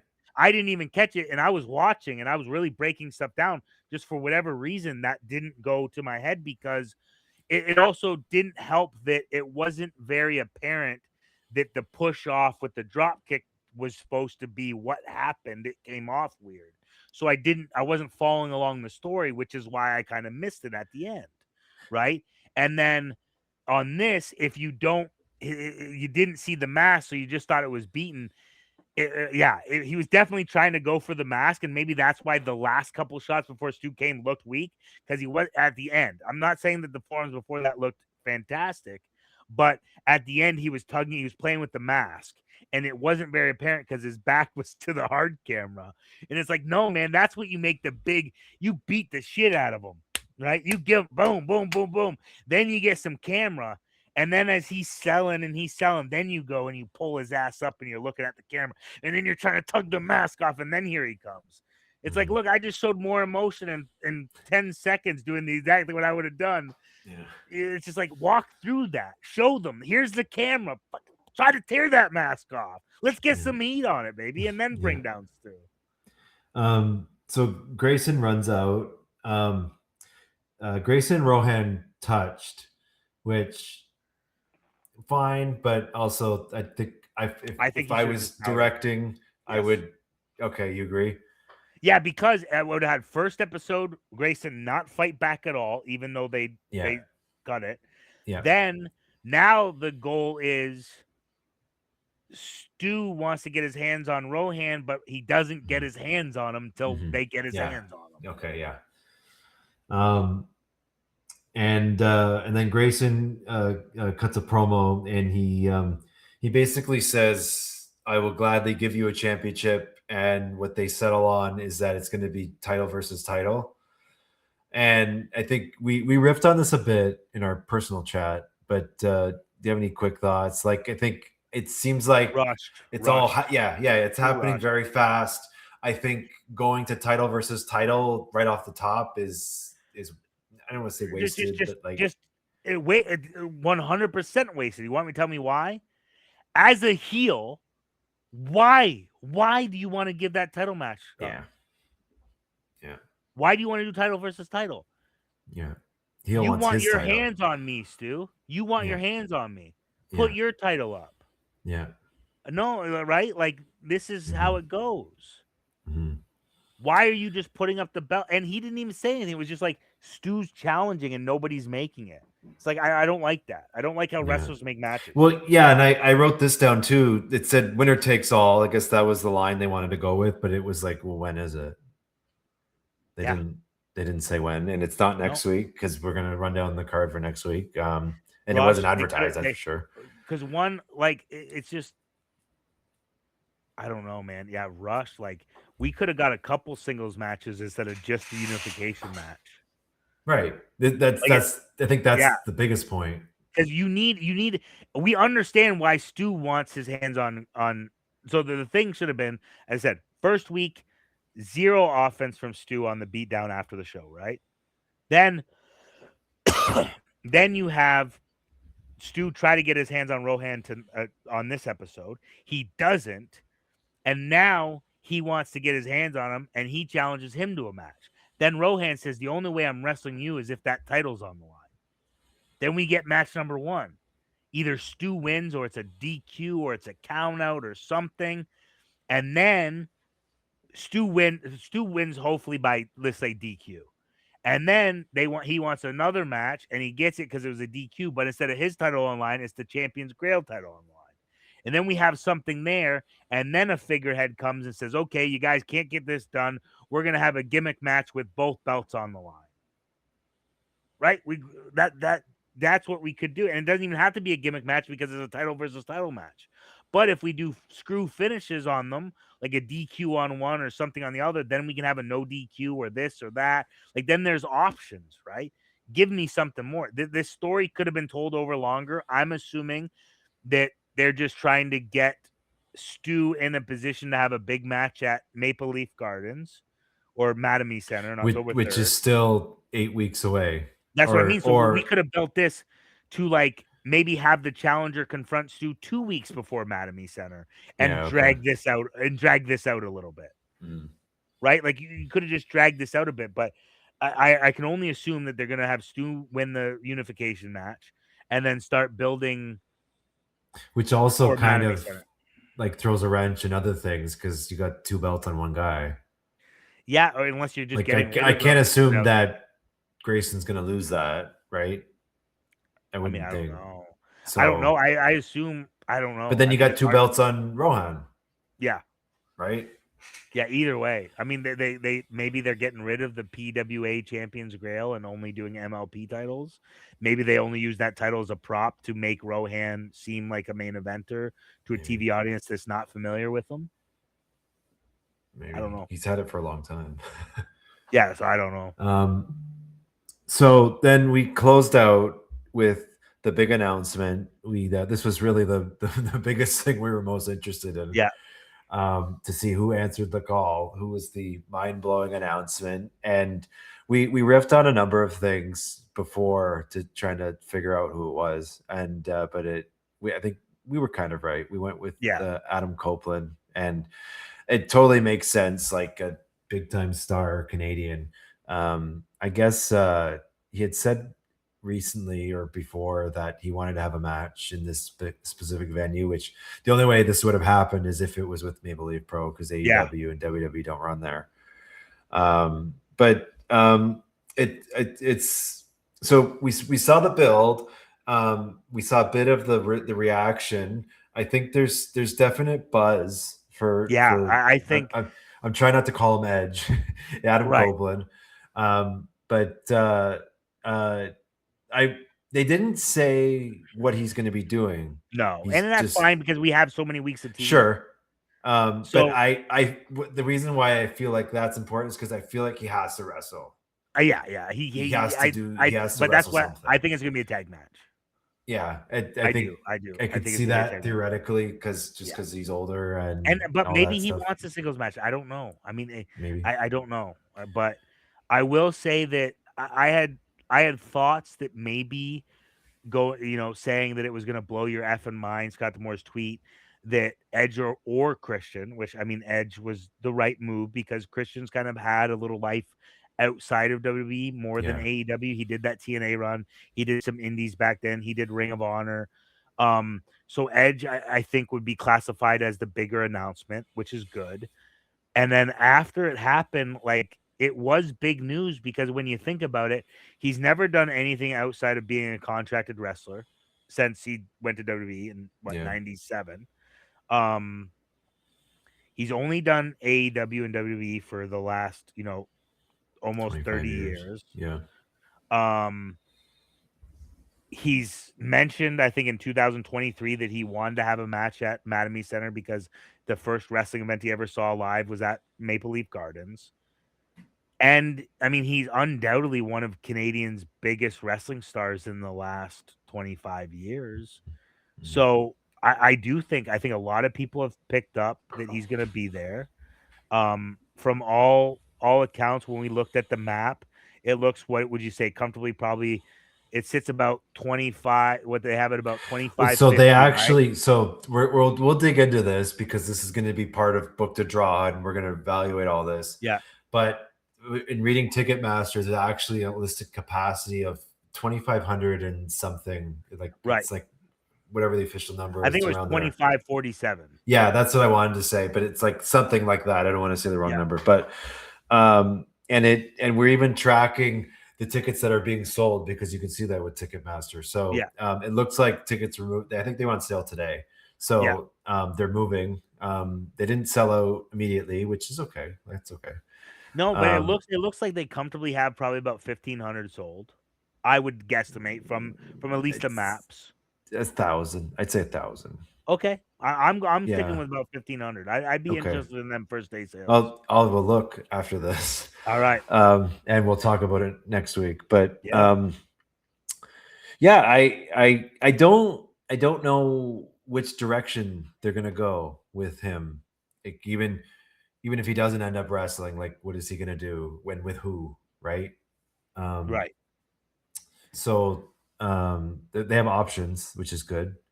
And they have lots of weeks to play it off on TV. And they have lots of time. Yeah. So let's cross our fingers for October.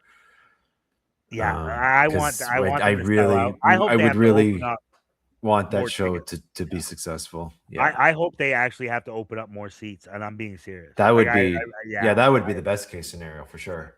I genuinely hope for Maple Leaf Pro success because that's success for Canadian wrestling. And no matter my personal feelings towards a couple people at MLP, which funny enough, it's Don who I've complimented on his commentary, and Scott who's putting this all in motion, which I've been very complimentary of what MLP is going to do. But those people, I have some worldly disagreements with, but I'm genuinely want this thing to grow to be huge, and I think it can be. And I hope that this is one of those shows that goes, okay, they're here to play, and they're here to play in the big leagues for a long time. And I think just to close this out, we've got the card for next week. Yes, it's another 4-match card. I don't know the order because I think they kind of it was kind of loose how they announced it, but in no particular order. We have Subculture with versus First Faction, which is the title match. I'm assuming that's going to be main event because it's a title match. Logically, I could see that. I could And see the the only reason I four-way. say this, I was going to say that, but I think we might open up with the 4-way. Yep, I could see that. And the only reason I say that is this is a tag team title match with Subculture, who got the win to get into this match. Mhm. So I think they have to position the tag team title match at the end of the show. But the 4-way has the name power. But my guess would be, do we open up the show with the name power and close with a title match? I don't know. So, because we jumped ahead, the four-way with the name power is Evil Uno versus Johnny TV, John Morrison, whatever name you want to go with, Johnny Maple Leaf Pro, Yeah. versus Jonathan Gresham versus TJ Perkins. Yeah. Um, there's no context to it. It's Just give probably me a just fun a match. Yeah, that's fine. yeah, it'll be fun. I think from my standpoint, I'm like, why book a four-way if there's no reason? I don't Because I know. mean, you have to have some matches that are just for wrestling. I mean, and anything. You can't have But everything why have a a story. four-way? You know what I'm saying? To Like get it those because they're four just guys on no, but TV. That's they it. just end up being messes. You know what I mean? They can be, but you have four guys who are extremely good at those. There you go. Yeah. So, I mean, it's an art, right? Like anything, it's an art. I know people who hate 4-ways. I have a 4-way formula that has never done me wrong. I have a 6-way formula that's never done me wrong. I have a 3-way formula that's never done me wrong. I enjoy, but again, everybody has different perspectives, right? Some people just do what they have to do to get by, and I always looked at those type of matches as interesting Puzzles. puzzles that I have to learn how to put together. And that is unique because if you're really good at those matches, there's so select few who are good that, oh, this guy's in a 4-way. It's going to be great, no matter who he's in there with. And I think these four are very capable. They're all, as we've seen, because we've seen them all on TV now, and they all have been the best presence in their work. Mhm. Gresham and Stu needed a little bit of work on week 1, but Gresham's a fantastic wrestler, Yeah. and he has TV experience with Ring of Honor and AEW. Evil Uno, Johnny TV, TJP, and Johnny TV had likely the best Yeah. match we've seen so far. I have really high hopes for this 4-way. I really do. Mhm. And then we've got Michael Allen, Richard Clark, who we met on commentary today, versus Luigi Primo. Yes. And Luigi Primo bugs the shit out of me. But this is just me. I'm not too big into the I- gimmicks, but yeah, if people like it, I'm okay with it. sure. It's not my personal taste, right? But I hope that the crowd reacts how he Yeah. seems to get his reactions everywhere else. Or And as or long as he gets those, and I'm assuming Michael Allen, is it Michael Allen David Clark? Is Michael that Allen, Richard Clark, which is Richard Clark? acronym of Mark. I Yeah. noticed that. Hopefully, I'm sure they're doing something with him if he was on commentary, so it might just be a win for him.